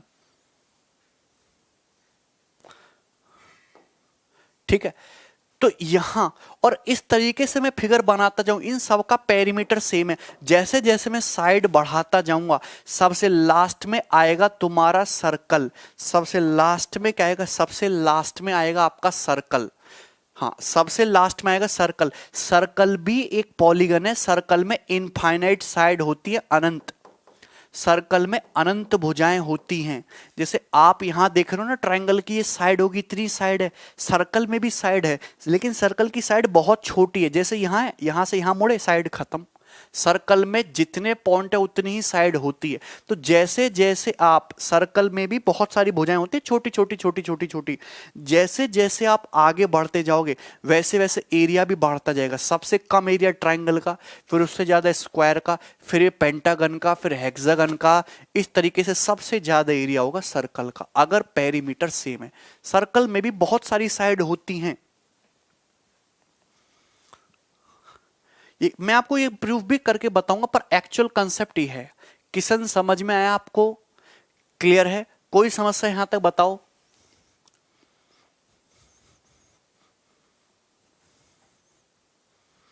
हाँ कमल, क्लास ऑफ है भाई। किसी बच्चे को कोई डाउट है? कंसेप्ट क्लियर हुआ आप लोगों का? मेंसुरेशन की एक नई चीज समझ में आई कि नहीं आई, कि अगर तुम्हारा फिगर का पेरीमीटर सेम है तो जैसे जैसे नंबर ऑफ साइड बढ़ेगा एरिया भी आपका बढ़ता ही जाएगा। हाँ, रट्टा मारना है साक्षी, और क्या करोगे? कोई डाउट है भाई इसमें किशन?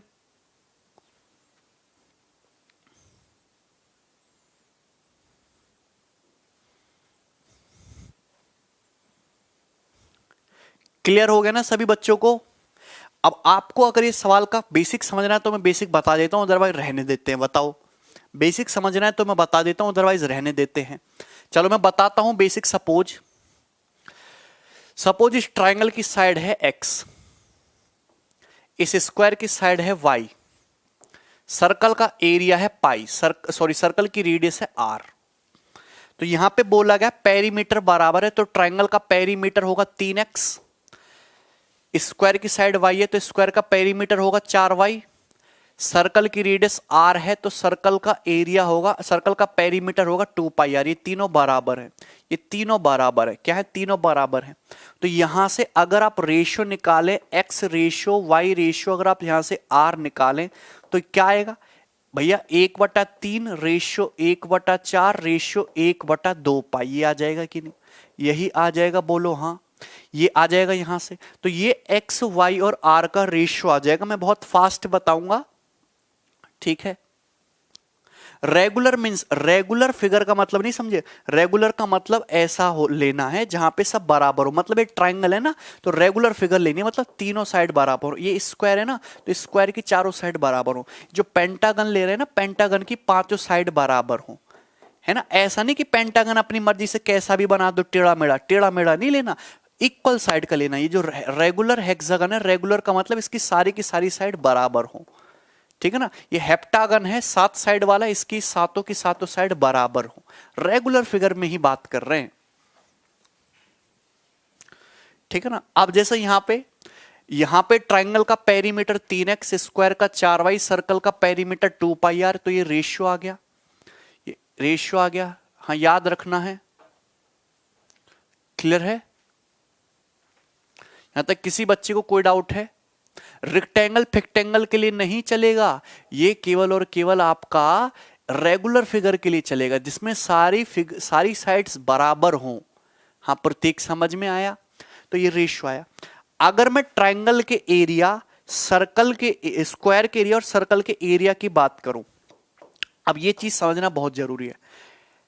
आप मुझे खुद बताओ, यहां पे ट्राइंगल की साइड 1/3 है, तो ट्राइंगल का एरिया हो जाएगा √3/4 a स्क्वायर, 1/3 का स्क्वायर 1/9 रेशियो। स्क्वायर की साइड 1/4 है, स्क्वायर की साइड y 1/4 है, तो स्क्वायर का एरिया हो जाएगा 1/16। सर्कल की रेडियस 1/2 पाई है, तो सर्कल का एरिया होता है πr स्क्वायर, यानी कि पाई इंटू 1/2 पाई का स्क्वायर। ये सॉल्व कर लो, ये √3/36 आ गया। मैं बता रहा हूं आपको, √3/36 ये आ गया 4 पाई स्क्वायर। पाई से तुम्हारा 4 पाई स्क्वायर जब कट जाएगा तो बचेगा क्या? 1/4 पाई बचेगा ना, 1/4 पाई बचेगा ना। अच्छा, √3 से 36 का मतलब होता है 12 तिया 36, तो √3 से 3 काटोगे तो 1/12 √3 आएगा, 1/12 √3 आएगा, 1/12 √3 आएगा। अगर आप यहां पे 4 से भी डिवाइड कर दोगे दोनों तरफ, तो ये 1/3 √3 हो जाएगा। ये अगर आप यहां पे 4 से डिवाइड कर दोगे तो ये 1/3 √3 हो जाएगा। 4 अगर हटा दो सबका, ये 1/4 हो जाएगा और ये 1/π हो जाएगा। रेशियो को सिंप्लीफाई करना आना बहुत जरूरी है। नहीं समझ में आया अनिल, तो रट्टा मार लो। मुझे पता है √3 की वैल्यू 1.7 होती है, 1.7 का 3 गुना करेंगे तो ये आएगा 5.1। क्या आएगा? 5.1। मुझे पता है पाई की वैल्यू 3.14 होती है, तो पाई की वैल्यू आएगी 3.14। अब आप मुझे खुद बताओ, 1 1 1 न्यूमरेटर सबका सेम है, न्यूमरेटर के नीचे सबसे बड़ा नंबर लिखा हुआ है 5.1, फिर लिखा हुआ है उससे छोटा 4 और सबसे छोटा है 3.14। तो जहां न्यूमरेटर को लार्जेस्ट नंबर से डिवाइड करेंगे, ट्राइंगल का एरिया सबसे कम, फिर उससे ज्यादा स्क्वायर का एरिया हो जाएगा। और यहां एक को सबसे छोटी संख्या से डिवाइड कर रहे हो 3.14 से, तो सर्कल का एरिया सबसे ज्यादा हो जाएगा। तो ये आएगा रेशियो। ये प्रॉपर हुआ मेथड से।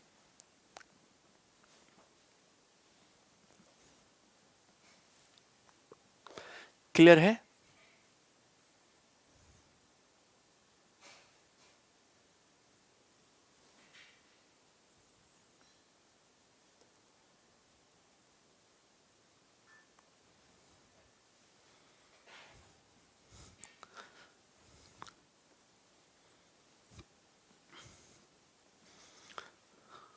रोशन समझ में आ गया? कोई दिक्कत है?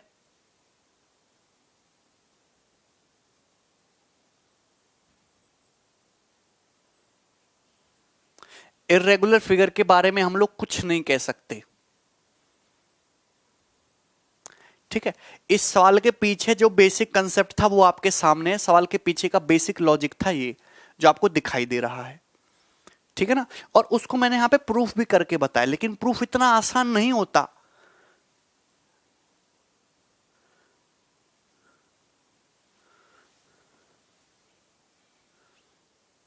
मुझे बताओ कितने लोगों को ये चीज समझ में आई?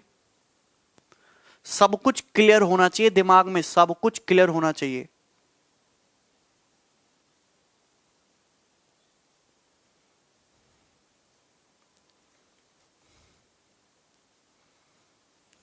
अच्छे से आ गया? क्लियर है? ठीक है। इसी के साथ मैंने आपको काफी वैरायटी के क्वेश्चन करा दिए। अब मैंने आपको हर चीज में बेसिक ट्रायंगल का क्वेश्चन, राइट एंगल ट्रायंगल का, आइसोसेलेस का, है ना, और ये वाला मेंसुरेशन का एक अच्छा कंसेप्ट बनता है, ये मैंने बता दिया आपको, ठीक है ना। चलिए अब इसके आगे ट्रायंगल में, ओके, ये एक्चुअली चीजें जो हैं ज्योमेट्री में ज्यादा आती हैं, मेंसुरेशन से बहुत ज्यादा सवाल एग्जामिनर नहीं बनाता है इन पे, ठीक है ना, क्लियर है। चलिए अब जो है हम इसके आगे जो पढ़ेंगे वो पढ़ेंगे क्वाड्रिलेटरल यानी कि चतुर्भुज, क्वाड्रिलेटरल यानी कि चतुर्भुज, क्वाड्रिलेटरल का एरिया या फिर चतुर्भुज के एरिया के बारे में।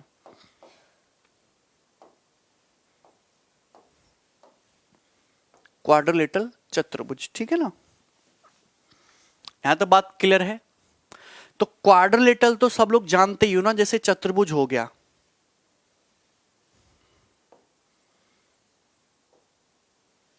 मैंने आपके सामने क्वाड्रिलेटरल बना दिया ए बी सी डी, और आपसे पूछ लिया बताइए इस क्वाड्रिलेटरल का एरिया कैसे निकालोगे। तो क्वाड्रिलेटरल का एरिया निकालने का ऐसा कोई जनरल फॉर्मूला नहीं है। तो फर्स्ट मेथड जो है, जो आपको समझना चाहिए, इस पे पेपर में सवाल पूछा गया है कि अगर आप इस क्वाड्रिलेटरल का एक डायगोनल खींच लो, सपोज मैंने इस क्वाड्रिलेटरल का एक डायगोनल खींच लिया एसी डायगोनल खींच लिया, तो यहां से आप परपेंडिकुलर डालेंगे ये 90 डिग्री के एंगल पर, ये हाइट हो जाएगी इसकी h1, बी से इस डायगोनल पे परपेंडिकुलर डालेंगे आप इस तरीके से 90 डिग्री के एंगल पर, 90 डिग्री के एंगल पर, ये इस ट्रायंगल की हाइट हो जाएगी h2। तो आप सुनना, इस क्वाड्रिलेटरल में, इस चतुर्भुज में दो ट्रायंगल हैं, तो quadrilateral A B C D का जो एरिया होगा, इस चतुर्भुज का जो क्षेत्रफल होगा, आप कैसे कैलकुलेट करेंगे आप मुझे खुद बताइए। ट्रायंगल ACD का एरिया और ट्रायंगल ACB का एरिया दोनों को ऐड कर लो। ACD का एरिया कैसे निकालेंगे, 1/2 बेस AC और height h1, 1/2 base AC height h1 plus triangle ACD का एरिया कैसे निकालेंगे, 1/2 बेस AC और हाइट h2, 1/2 बेस AC और हाइट h2। तो यहां से 1/2 AC कॉमन आ जाएगा और ब्रैकेट में जो बचेगा वो होगा h1 प्लस h2। एक बेसिक मेथड ये होता है निकालने का एरिया। किसी को कोई दिक्कत इसमें, ठीक है, कोई डाउट, सभी को समझ में आ गया, क्लियर है ना। चलिए अब देखिए ये बेसिक कंसेप्ट है, हालांकि जनरल क्वाड्रेंट पर कभी कोई सवाल बनता नहीं है, एक आध कभी कभार सवाल पूछ लेगा।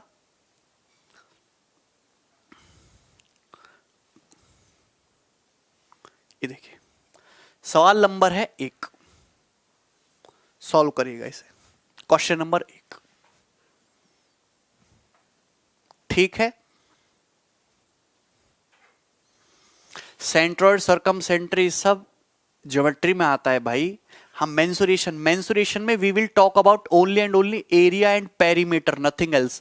मैंने जितने भी क्वेश्चन कराए सब एरिया और पेरीमीटर को ही डील करते हैं और वही पूछा जाएगा। मेंसुरेशन और ज्योमेट्री में फर्क क्या है कि ज्योमेट्री में हम एक फिगर की प्रॉपर्टी देखते हैं, है ना, उसकी खासियत देखते हैं, लेकिन मेंसुरेशन में हम प्रॉपर्टी नहीं देखते। मेंसुरेशन में हम उसके साइज के बारे में बात करते हैं, आकार के बारे में, एरिया और पेरीमीटर या वॉल्यूम के बारे में, बस इतना फर्क है। अब ये सवाल जो है ये कैट के पेपर का पूछा हुआ बहुत पुराना क्वेश्चन है। Two sides of plot measure 32 metre and 24 metre and the angle between them is a perfect right angle. एक प्लॉट दिखाया गया है, प्लॉट की एक साइड है 24, एक साइड है 32 और इनके बीच का जो एंगल है परफेक्ट राइट एंगल है, ये 90 डिग्री का एंगल है। अदर दो साइड जो है 25 और 25 है, जो राइट एंगल पे नहीं काटती हैं। तो इस प्लॉट का क्षेत्रफल बताना है, प्लॉट का एरिया बताना है, बताइए। अगर मैं इसको बड़ा कर दूं आपके सामने, ये पेपर का पूछा हुआ सवाल है भाई, मैंने एक एक यूनिक क्वेश्चन निकाला है आपके लिए।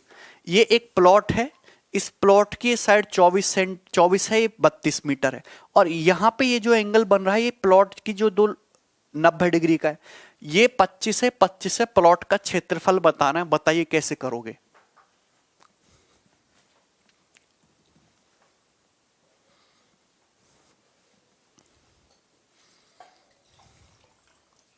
सॉल्व करिए।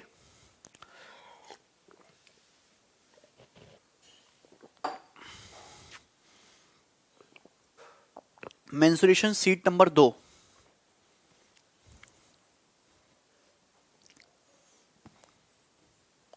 ना देखिए बहुत आसान है, कुछ भी नहीं है। अगर आप यहां से यहां तक मिला दोगे, यहां से यहां तक,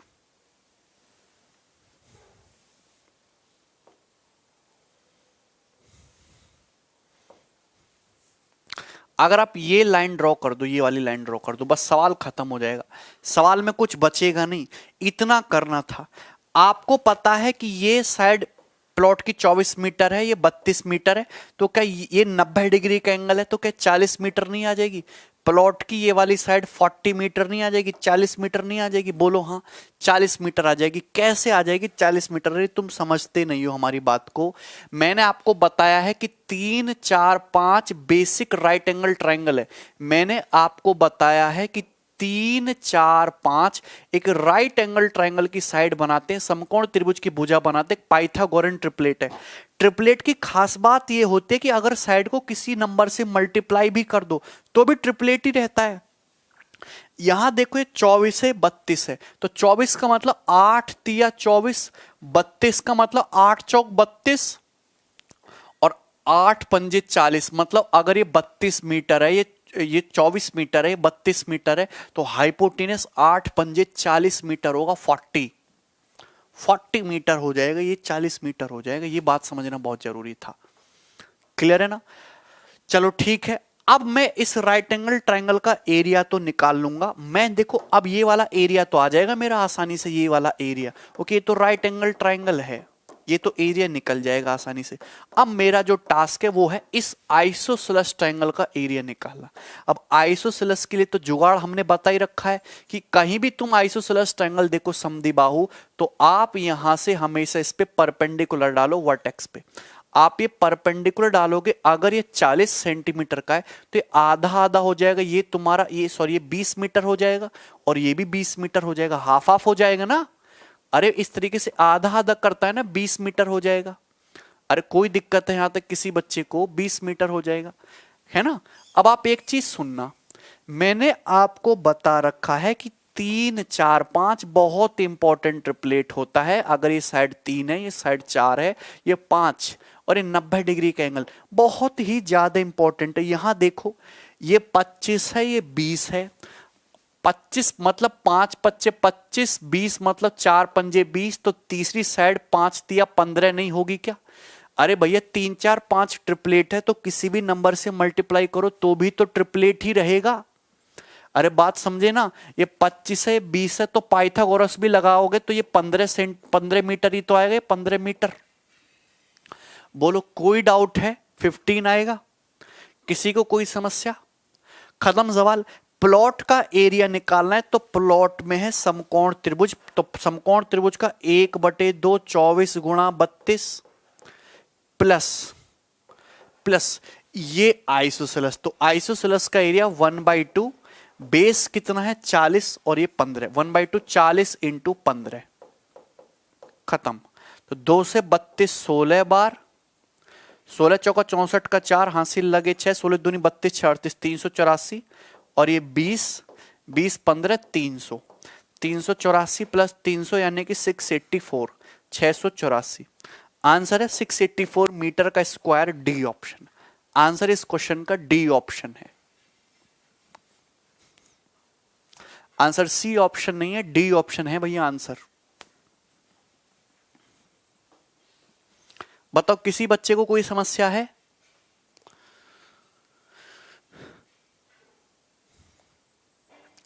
अभी ऐसे सवाल अगर पेपर में आगे घुमा फिरा के तो कर लोगे ना।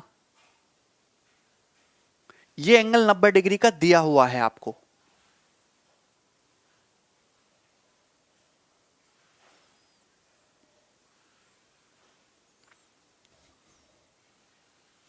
आकाश कमेंट आ रहा है।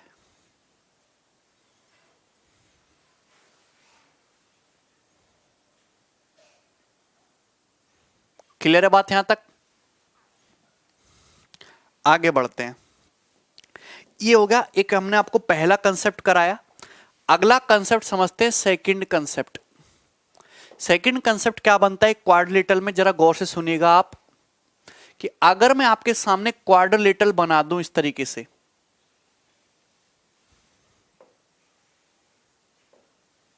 हमने आपके सामने क्वाड्रिलेटरल बना दिया,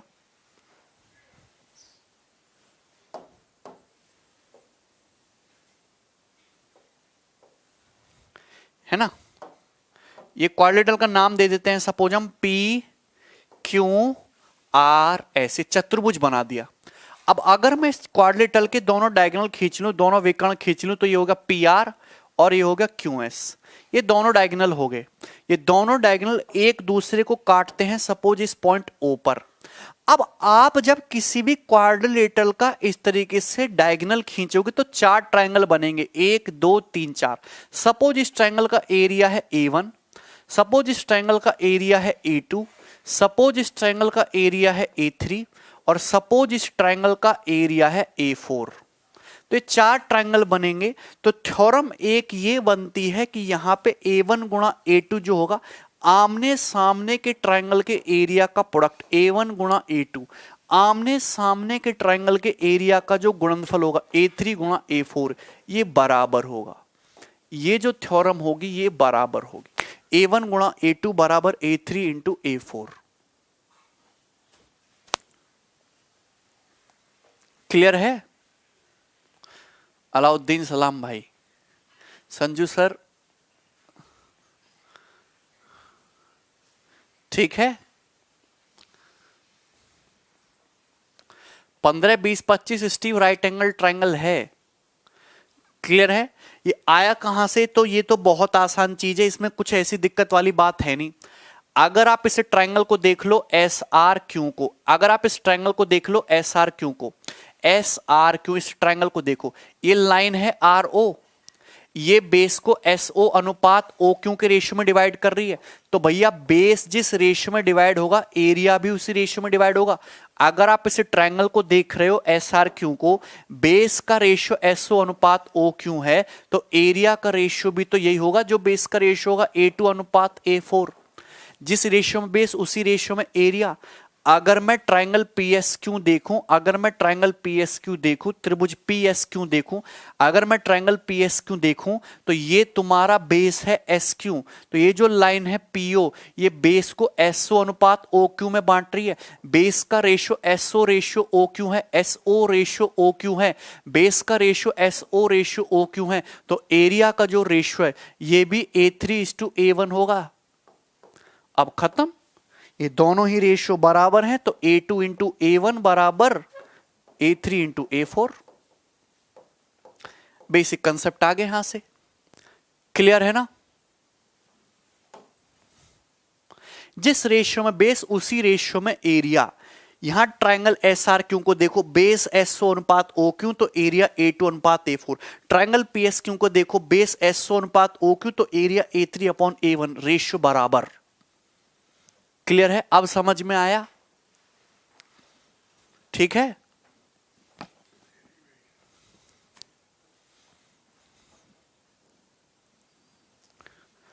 ठीक, चलो अब देखते हैं नेक्स्ट। ये देखिए, ये वाला क्वेश्चन सॉल्व करके बताइए।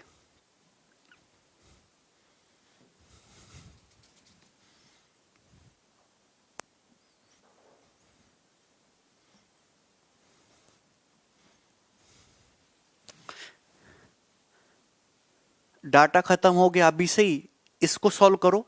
ABCD एक क्वाड्रिलेटरल है, ये तुम्हारे जेड के पेपर का पूछा हुआ क्वेश्चन है, लेकिन ये बहुत बेसिक क्वेश्चन है अगर आपको थ्योरम पता है।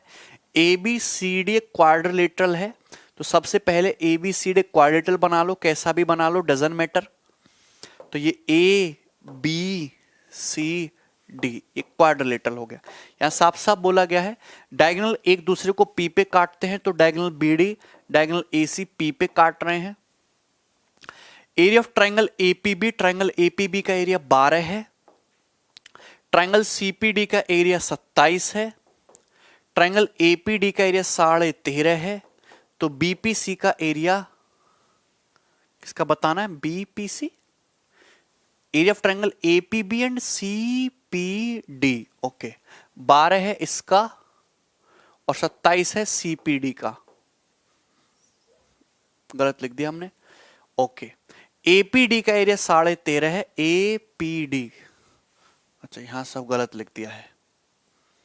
ओके, एबीसीडी ये हो गया। एपीबी का एरिया 12 है तो एपीबी का एरिया ये 12 हो गया। सीपीडी, सीपीडी का एरिया 27 है तो ये एरिया 27 हो गया सीपीडी का। एपीडी का एरिया 13.5 है तो एपीडी का एरिया 13.5 हो गया। आपसे पूछा है बीपीसी का, इस ट्रायंगल का एरिया पूछा है, तो कितना आसान क्वेश्चन है। इन दोनों का जो प्रोडक्ट होगा 27 गुणा 12 इन दोनों के बराबर होगा। अरे भैया ये 27 गुणा 12 जो है वो इन दोनों के प्रोडक्ट के बराबर होगा, मतलब इसका 13.5 और इसका ट्रायंगल बीपीसी का निकालना है एरिया। तो 13.5 से 2 बार चला जाएगा तो ट्रायंगल बीपीसी का एरिया कितना आ जाएगा, 24। आंसर आ जाएगा 24, ए ऑप्शन 24 आंसर। क्लियर है, बहुत आसान क्वेश्चन है, इसमें कुछ नहीं था। चलिए अब आगे स्टार्ट करते हैं, सॉल्व करिएगा। अब देखिए जनरल क्वाड्रिलेटरल में सवाल ज्यादा बनते हैं नहीं, जो 2-3 सवाल बन सकते थे बेसिक बेसिक वो मैंने आपको बता दिए, ठीक है ना। अब सुनना गौर से, स्क्वायर। अब मैं आपको एक एक क्वाड्रिलेटरल को एक्सप्लेन करके बताऊंगा, उसके एरिया के बारे में क्या का रिलेशन बनता है। दिख रहा है कुछ? तो कुछ दिख ही नहीं रहा है स्टूडेंट को, देखो जरा, दिख रहा है क्या? बोलो आपको कुछ दिख रहा है? स्क्वायर, स्क्वायर होता है वर्ग, दिख रहा है क्या? मैं बेसिक आपको यहां पे रिवाइज कर देता हूं एरिया से रिलेटेड। हालांकि मैं बता चुका हूं कि स्क्वायर क्या होता है, कि ऐसा क्वाड्रिलेटरल जिसकी चारों साइड बराबर हैं, चारों एंगल भी बराबर हैं। स्क्वायर के चारों इंटीरियर एंगल 90-90 डिग्री के होंगे और इसकी चारों साइड स्क्वायर की कॉन्ग्रुएंट होंगी, बराबर होंगी और इक्वल टू ईच अदर, एक दूसरे के बराबर होंगी। स्क्वायर की चारों साइड भी बराबर होती हैं, ये आपको बता चुका हूं। Opposite side of square are parallel to each other, square की अपोजिट साइड समांतर भी होती है, ये साइड इसके पैरेलल है और ये वाली साइड इसके पैरेलल है। तो स्क्वायर के बारे में इतनी बात तो सभी को पता है, बहुत बेसिक सी चीज थी ना। अब ये चीज सुनना आप लोग, बहुत इंपॉर्टेंट है। बाकी इसमें ऐसा कुछ खास नहीं है, स्क्वायर हो गया वर्ग, स्क्वायर की चारों साइड बराबर, ये साइड भी ए, ये साइड भी ए, ये साइड भी ए, ये साइड भी ए। तो अगर मैं बात करता हूं स्क्वायर के पेरीमीटर की, परिमाप की, तो परिमाप हो जाएगा चारों साइड का सम 4a, पेरीमीटर हो जाएगा 4a। अगर मैं बात करता हूं स्क्वायर के एरिया की, तो स्क्वायर का एरिया हो जाएगा ए स्क्वायर, स्क्वायर का एरिया क्या होगा, ए स्क्वायर। क्लियर है? Picture is not clear, A square. अगर ये साइड ए है, ये साइड ए है, तो स्क्वायर का डायगोनल विकर्ण क्या होता है, a√2, पाइथागोरस थ्योरम से। और स्क्वायर का डायगोनल क्या है, इस एंगल को बाइसेक्ट करता है आधा आधा। ये एंगल 45 डिग्री तो ये भी 45 डिग्री, ये एंगल 45 डिग्री तो ये एंगल भी 45 डिग्री, ये बाइसेक्ट करता है आधा आधा। यहां तक समझ में आई है? डायगोनल की लेंथ √2a होगी, perimeter 4a, area a square. दिख रहा है ना? हाँ, अब सुनना है गौर से, एक चीज समझना, स्क्वायर के जो डायगोनल है, diagonal of a square are perpendicular bisector. Square के डायगोनल एक दूसरे को बाइसेक्ट करते हैं, मतलब ये लेंथ इसके बराबर होगी, ये वाली लेंथ भी, चारों लेंथ बराबर होंगी, है ना। और ये जो एंगल होगा, दोनों डायगोनल एक दूसरे को 90 डिग्री के एंगल पे काटेंगे, 90 डिग्री का एंगल होगा। और ये 45-45 के होंगे, 45-45-45, ये सारे एंगल 45 डिग्री के होंगे, ये सारे एंगल 45 डिग्री के होंगे, जो आपको पता होगा, ठीक है ना। ठीक, चलो अब यहां से इंपॉर्टेंट कहानी स्टार्ट होती है, असली मेंसुरेशन यहां से की स्टार्ट होती है। मोस्ट इंपॉर्टेंट चीज बताने जा रहा हूं, मेंस के पेपर में भी सवाल पूछ लिया गया है, हालांकि दोबारा पूछा जाए या ना पूछा जाए इसकी कोई गारंटी नहीं है, लेकिन रिजल्ट इंपॉर्टेंट है। अगर मैं आपके सामने एक स्क्वायर बनाऊं, अगर मैं आपके सामने एक स्क्वायर, एक वर्ग बना दूं, हमने आपके सामने एक स्क्वायर बना दिया, एक वर्ग, तो इस स्क्वायर की साइड है सपोज ए, स्क्वायर की साइड क्या है, ए है। अब सुनना गौर से, इस स्क्वायर की साइड क्या है, ए है। अब स्क्वायर की साइड ए है, स्क्वायर यहां पे मैंने प्रकार रखा ऐसे, कंपास रखा, और स्क्वायर की साइड को रेडियस मान के, मैंने स्क्वायर की साइड को रेडियस मान के एक क्वाड्रेंट चतुर्थांश खींच दिया ऐसे। ये एक क्वाड्रेंट है, क्वार्टर सर्कल है, सर्कल का एक चौथाई हिस्सा है। इसकी जो रेडियस होगी वो स्क्वायर की साइड के बराबर होगी। ये मैंने क्वाड्रेंट खींचा, यहां पे मैंने ऐसे चाप वो रखा प्रकार, और ऐसे स्क्वायर की साइड के बराबर ऐसे चाप मारा, तो ये क्वाड्रेंट बन गया है ना, ये क्वाड्रेंट बन गया। इसकी जो रेडियस होगी, त्रिज्या होगी, वो स्क्वायर की साइड के बराबर होगी। इसी तरीके से मैंने यहां पे कंपास रखा और ऐसे मैंने यहां पे मार दिया ये चाप। क्लियर है, कोई दिक्कत इसमें? चलिए, तो ये हो गया ना। गौर से सुनिएगा, ये तुम्हारे स्क्वायर की साइड ए है ना, स्क्वायर की साइड ए है। क्लियर है, तो ये हमने दो क्वाड्रेंट खींचे। अब आपको यहां पे खाली जगह दिखाई दे रही है, यहां पे यहां पे यहां पे यहां पे खाली जगह दिखाई दे रही है। आप क्या यहां पे एक सर्कल खींच सकते हो? आप क्या यहां पे एक सर्कल खींच सकते हो इस तरीके से, छोटा सा? बिल्कुल खींच सकते हो।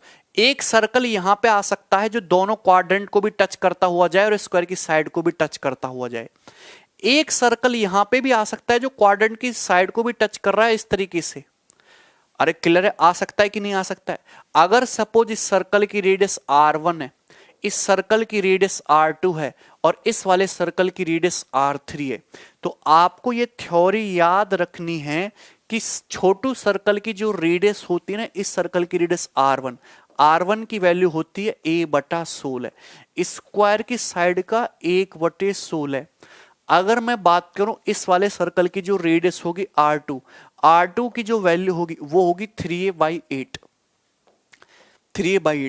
अगर मैं आपसे कहूं इस सर्कल की रेडियस क्या होगी r3, तो r3 की वैल्यू होगी a/6, a/6।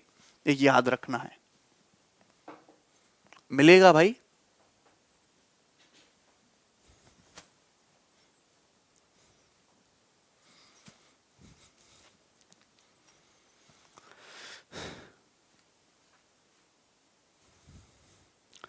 R1 की वैल्यू होगी a/16, R2 की रेडियस होगी 3a/8 और R3 की रेडियस होगी a/6। बताओ, क्लियर है? हाँ, यहां पे भी सर्कल डाल ही सकते हो, लेकिन यहां पे जो सर्कल डलेगा उसकी रेडियस तो R3 होगी ना, a/6। ये दोनों सर्कल एक जैसे होंगे भैया, सिमेट्रिक फिगर हैं।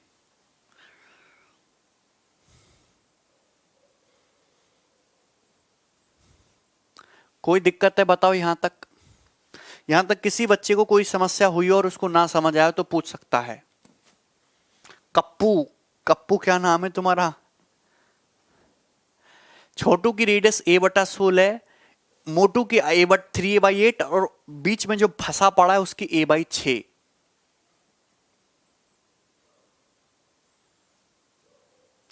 सुमित, इसमें ना समझने वाला कैसा है? तो सीधा याद करने के लिए बोला, समझाएंगे तो अब।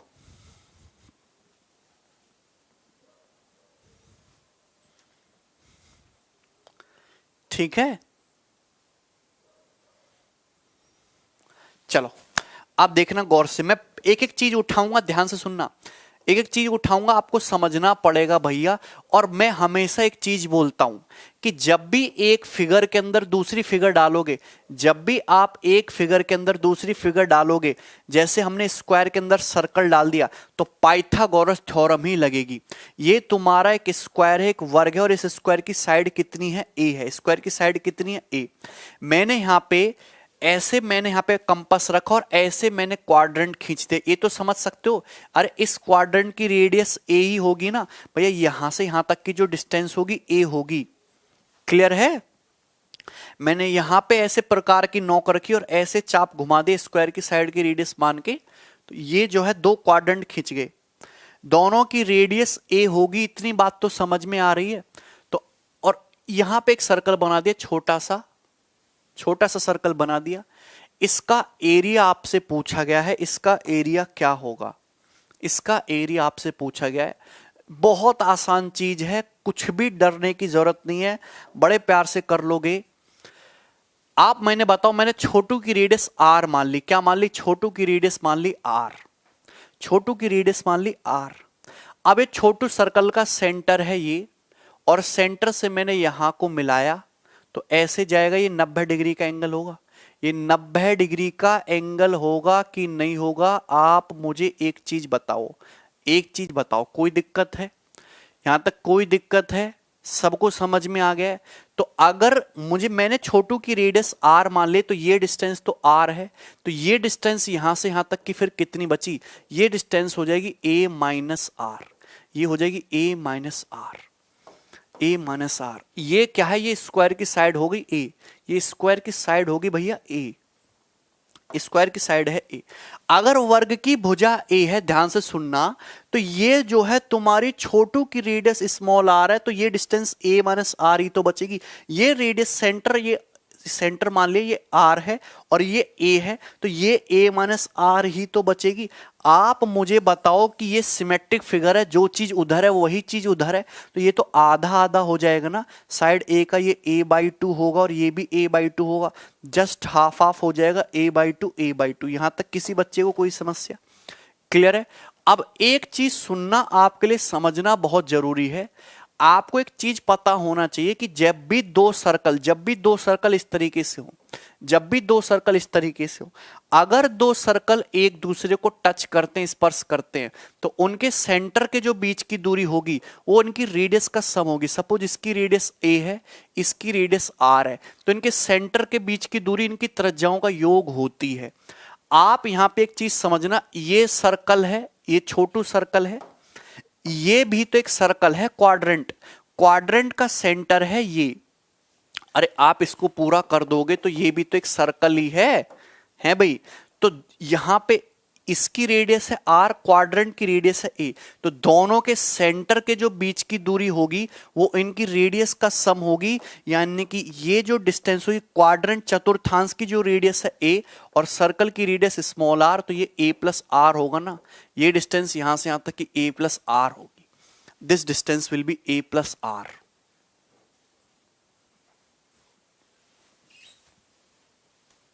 समझ में आया ना?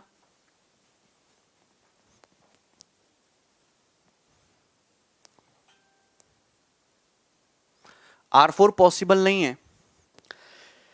अरे बात समझ में आ गई ना कि अगर ये तुम्हारा स्क्वायर की साइड a है, ये r है, तो ये a माइनस आर होगा, ये a बाई 2 और ये a बाई 2 होगा। ये दोनों सर्कल एक दूसरे को, देखो ये क्वाड्रेंट की रेडियस a, आप चाप ऐसे खींचते हो जैसे तुम्हारा स्क्वायर है, स्क्वायर का ये साइड a है, ये साइड a है। चाप कैसे खींचते हो? अरे चाप कैसे खींचते हो? यहां पे ऐसे प्रकार मारते हो और ऐसे चाप खींच देते हो, तो इसकी रेडियस भी तो a ही होगी ना। और यहां पे एक सर्कल बन रहा है, इसकी रेडियस है r, तो ये डिस्टेंस सेंटर के बीच की दूरी a प्लस आर होगी ना, a प्लस आर। अरे बताइए, मैं एक बार फिर से बता रहा हूं, क्लियर है ना? यहां ध्यान से सुनना, अगर आपको नहीं समझ में आ रहा है गौर से सुनेगा। एक्चुअली होता क्या है, ये तुम्हारा एक 90 डिग्री का एंगल है, ये साइड भी ए है, ये साइड भी ए है। अब यहां पे चाप भरो, यहां पे चाप भरो ऐसे, और एक ऐसे क्वाड्रेंट खींच दो, ऐसे खींच देते हो ना, तो ये जो है इसकी भी तो रेडियस ए ही होगी, ये भी तो ए ही होगा ना, है भाई, त्रिज्या के बराबर। अब यहां पे एक सर्कल है, सर्कल की रेडियस है आर, तो बताओ इनके सेंटर के बीच की दूरी ए प्लस आर हो जाएगी ना, दोनों की त्रिज्याओं का योग। वही चीज हम कर रहे हैं यहां पे, ठीक है? तो ये हो जाएगा a प्लस आर। तो कुल मिला के आपको यहां पे एक राइट एंगल ट्राइंगल दिखा होगा, समकोण त्रिभुज दिखा होगा, छोटा सा। नहीं दिखा है तो आपको देखना पड़ेगा। ये 90 डिग्री का एंगल है, ये 90 डिग्री का एंगल है, ये लेंथ है a बाई 2, ये लेंथ है a बाई 2, a बाई 2, ये लेंथ है आपकी a minus r, a minus r, और ये लेंथ है आपकी a प्लस आर। बताओ, अब बताओ समझ में आया? a माइनस आर नहीं आया समझ में? अरे मुझे खुद बताओ यार, इस छोटू सर्कल की रेडियस स्मॉल आर है, ये यहां से भैया स्क्वायर की साइड यहां से यहां तक कितनी आ रही है, स्मॉल आर, स्क्वायर की साइड जा रही है ये स्मॉल आर, ये सॉरी स्क्वायर की साइड है स्मॉल ए, ये साइड स्मॉल ए। छोटू सर्कल की रेडियस ये आर नहीं लेनी तो ये डिस्टेंस तो ए माइनस आर ही बचेगी, ए माइनस आर में आर जोड़ दो कि स्क्वायर की साइड ए ही तो आएगा। क्लियर है? नहीं हुआ ये हैम? आगे समझ में? कोई दिक्कत? अब अगर आप इसमें पाइथागोरस थ्योरम लगाओ, ये a प्लस आर है, ये a माइनस आर है, ये a बाई 2 है, तो पाइथागोरस थ्योरम के अकॉर्डिंग a प्लस आर का square minus a minus r का स्क्वायर, a प्लस आर का square minus a minus r का स्क्वायर बराबर हो जाएगा a बाई 2 का स्क्वायर। यही होगा कि नहीं? पाइथागोरस थ्योरम यही लगेगी नहीं, हाइपोटेनस स्क्वायर माइनस साइड का स्क्वायर बराबर अदर साइड का स्क्वायर। क्लियर है? कोई दिक्कत? अच्छा, अगर आप इस चीज को गौर से देखो, ये चीज है क्या, यहां से a plus b, a square plus r square plus 2ar, a square plus r square minus 2ar, जब सिंप्लीफाई करोगे तो 4ar आएगा। अरे फॉर्मूला तो जानते ही हो, a प्लस बी के होल स्क्वायर और a माइनस बी के होल स्क्वायर का 4ar बराबर a बाई 2 का होल स्क्वायर यानी कि a स्क्वायर बटे 4।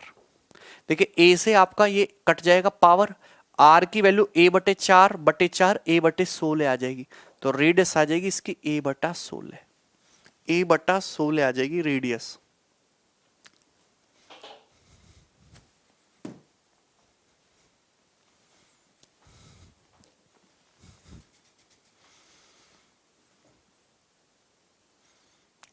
जिसको नहीं समझ में आए वो छोड़ दो, ठीक है, रट्टा मार लो।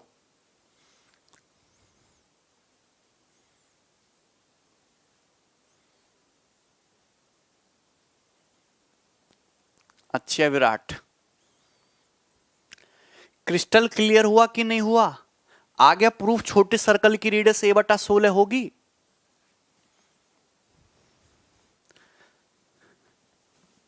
समझ गए?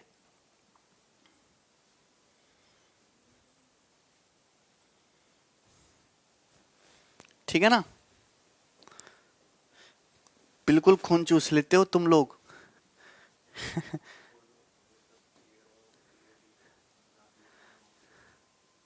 ठीक है, अच्छा मैं पूछ ही लेता हूं, जिन स्टूडेंट को समझ में आ गया एक बार मुझे बताओ, क्लियर लिख के बताओ, मैं रेशियो चेक करूं कि मेरी बातें आप लोगों को कितना पल्ले पड़ रही हैं। हाँ, आप ऐसे लिखो ऑल क्लियर, और जिनको ना समझ में आया हो वो लिखेंगे नो। पहले करो, उसी के बाद आगे पढ़ाई होगी। जिन स्टूडेंट को समझ में आ गया वो लिखो क्रिस्टल क्लियर, जिनको नहीं समझ में आया वो लिखो नो।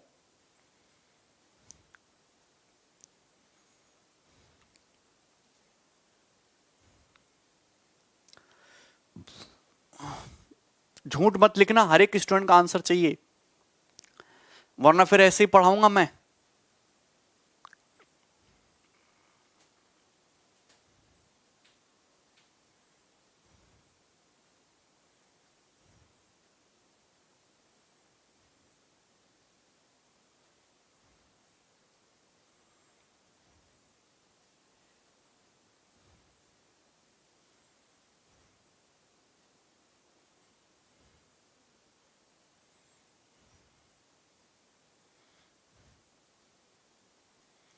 अरे तुम्हें समझ में आया?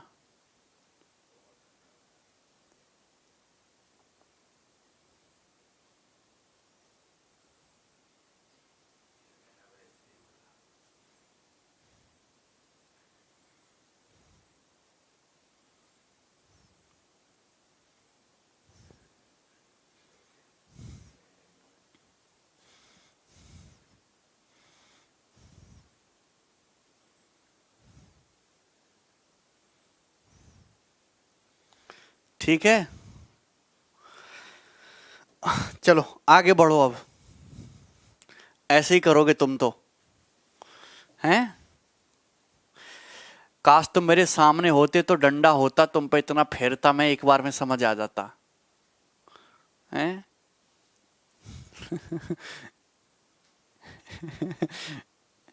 क्रिस्टल क्लियर है भाई कि नहीं?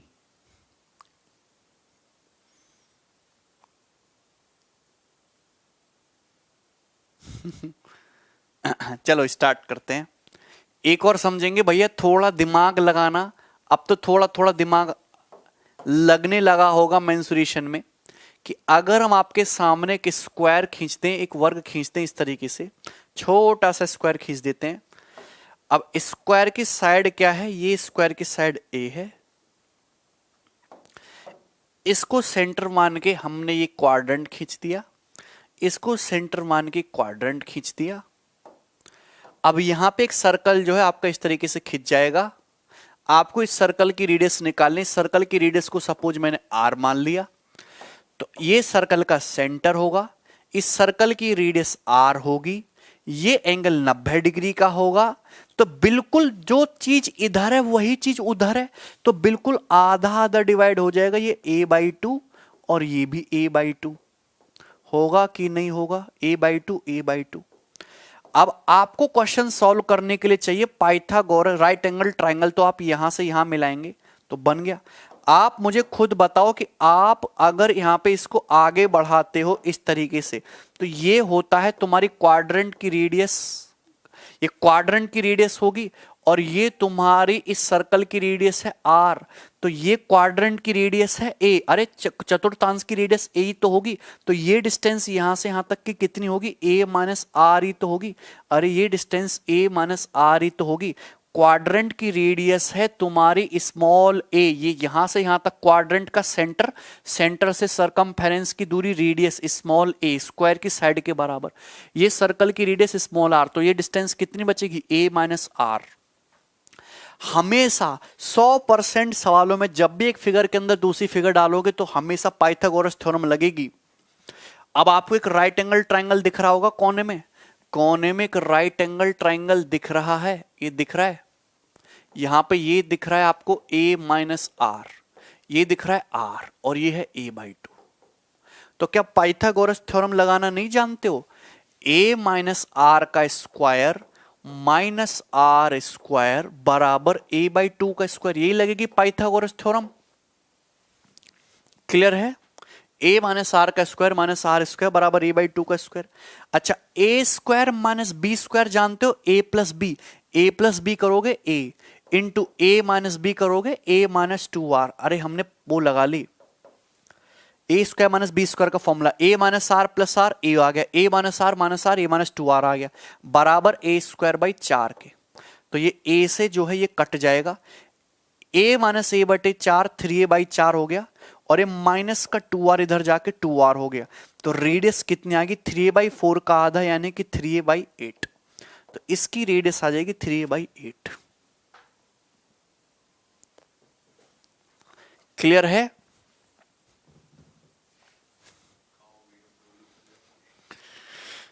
अब पिटाई होगी तुम्हारी।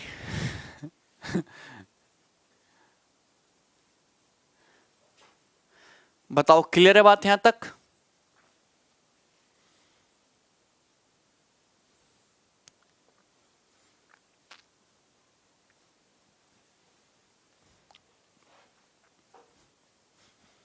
ठीक है, चलो देखो, इस पे जो एक आध बेसिक बेसिक सा जो क्वेश्चन बनता है मैं आपको बता देता हूं चाहे।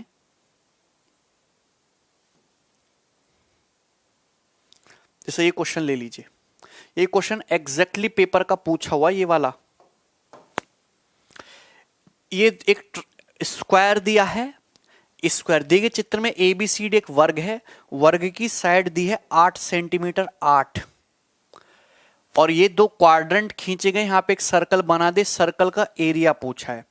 अच्छा, एक्चुअली में सर्कल का जो एरिया होता है वो होता है पाई आर स्क्वायर। क्या होता है? पाई आर स्क्वायर।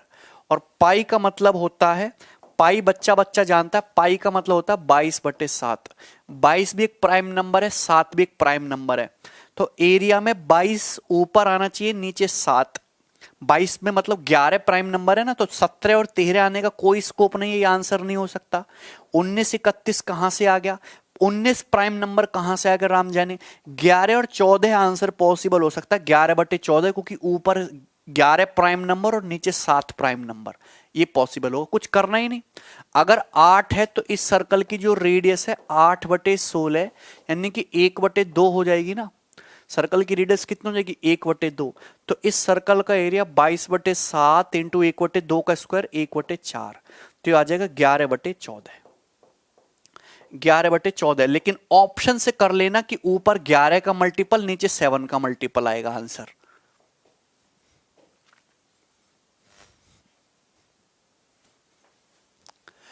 a/6 वाला अब आप खुद से करना, मैंने 2 प्रूफ बताए, एक प्रूफ आप खुद से करना राइट एंगल ट्राइंगल ढूंढ के, ठीक है ना।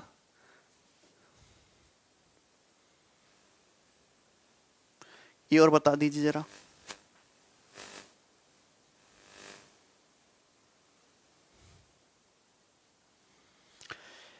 दिए गए चित्र में ABCD एक वर्ग है, इस वर्ग की भुजा है 16 सेंटीमीटर, वर्ग की साइड कितने 16 सेंटीमीटर। बड़े वृत्त का क्षेत्रफल A1 है। देखो इस स्क्वायर में 2 क्वाड्रेंट खींचे गए हैं, इसका एरिया A1 है, इसका एरिया A2 है। A1 माइनस A2 पूछा है, तो आप जानते हैं कि बताइए इसकी रेडियस जो होगी वो क्या होगी, इसकी रेडियस जो होगी वो क्या होगी 3a/8, मतलब 6 सेंटीमीटर। ए की जगह 8 रखेंगे। इसकी रेडियस क्या होगी a/16, 16/16 1 सेंटीमीटर। तो यहां मुझे बताइए A1 क्या हो जाएगा π6², 36 पाई, और इस वाले सर्कल की रेडियस 1 सेंटीमीटर है, तो इसका एरिया पाई इंटू 1², 1 पाई। तो दोनों का डिफरेंस पूछा है, 35 पाई आ जाएगा आंसर बी ऑप्शन, 35 पाई, 35 पाई।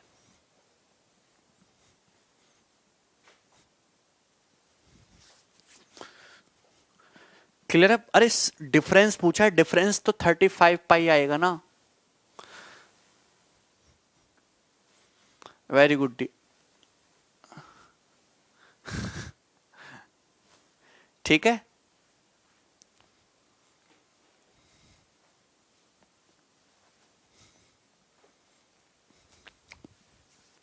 सबको समझ में आ गया।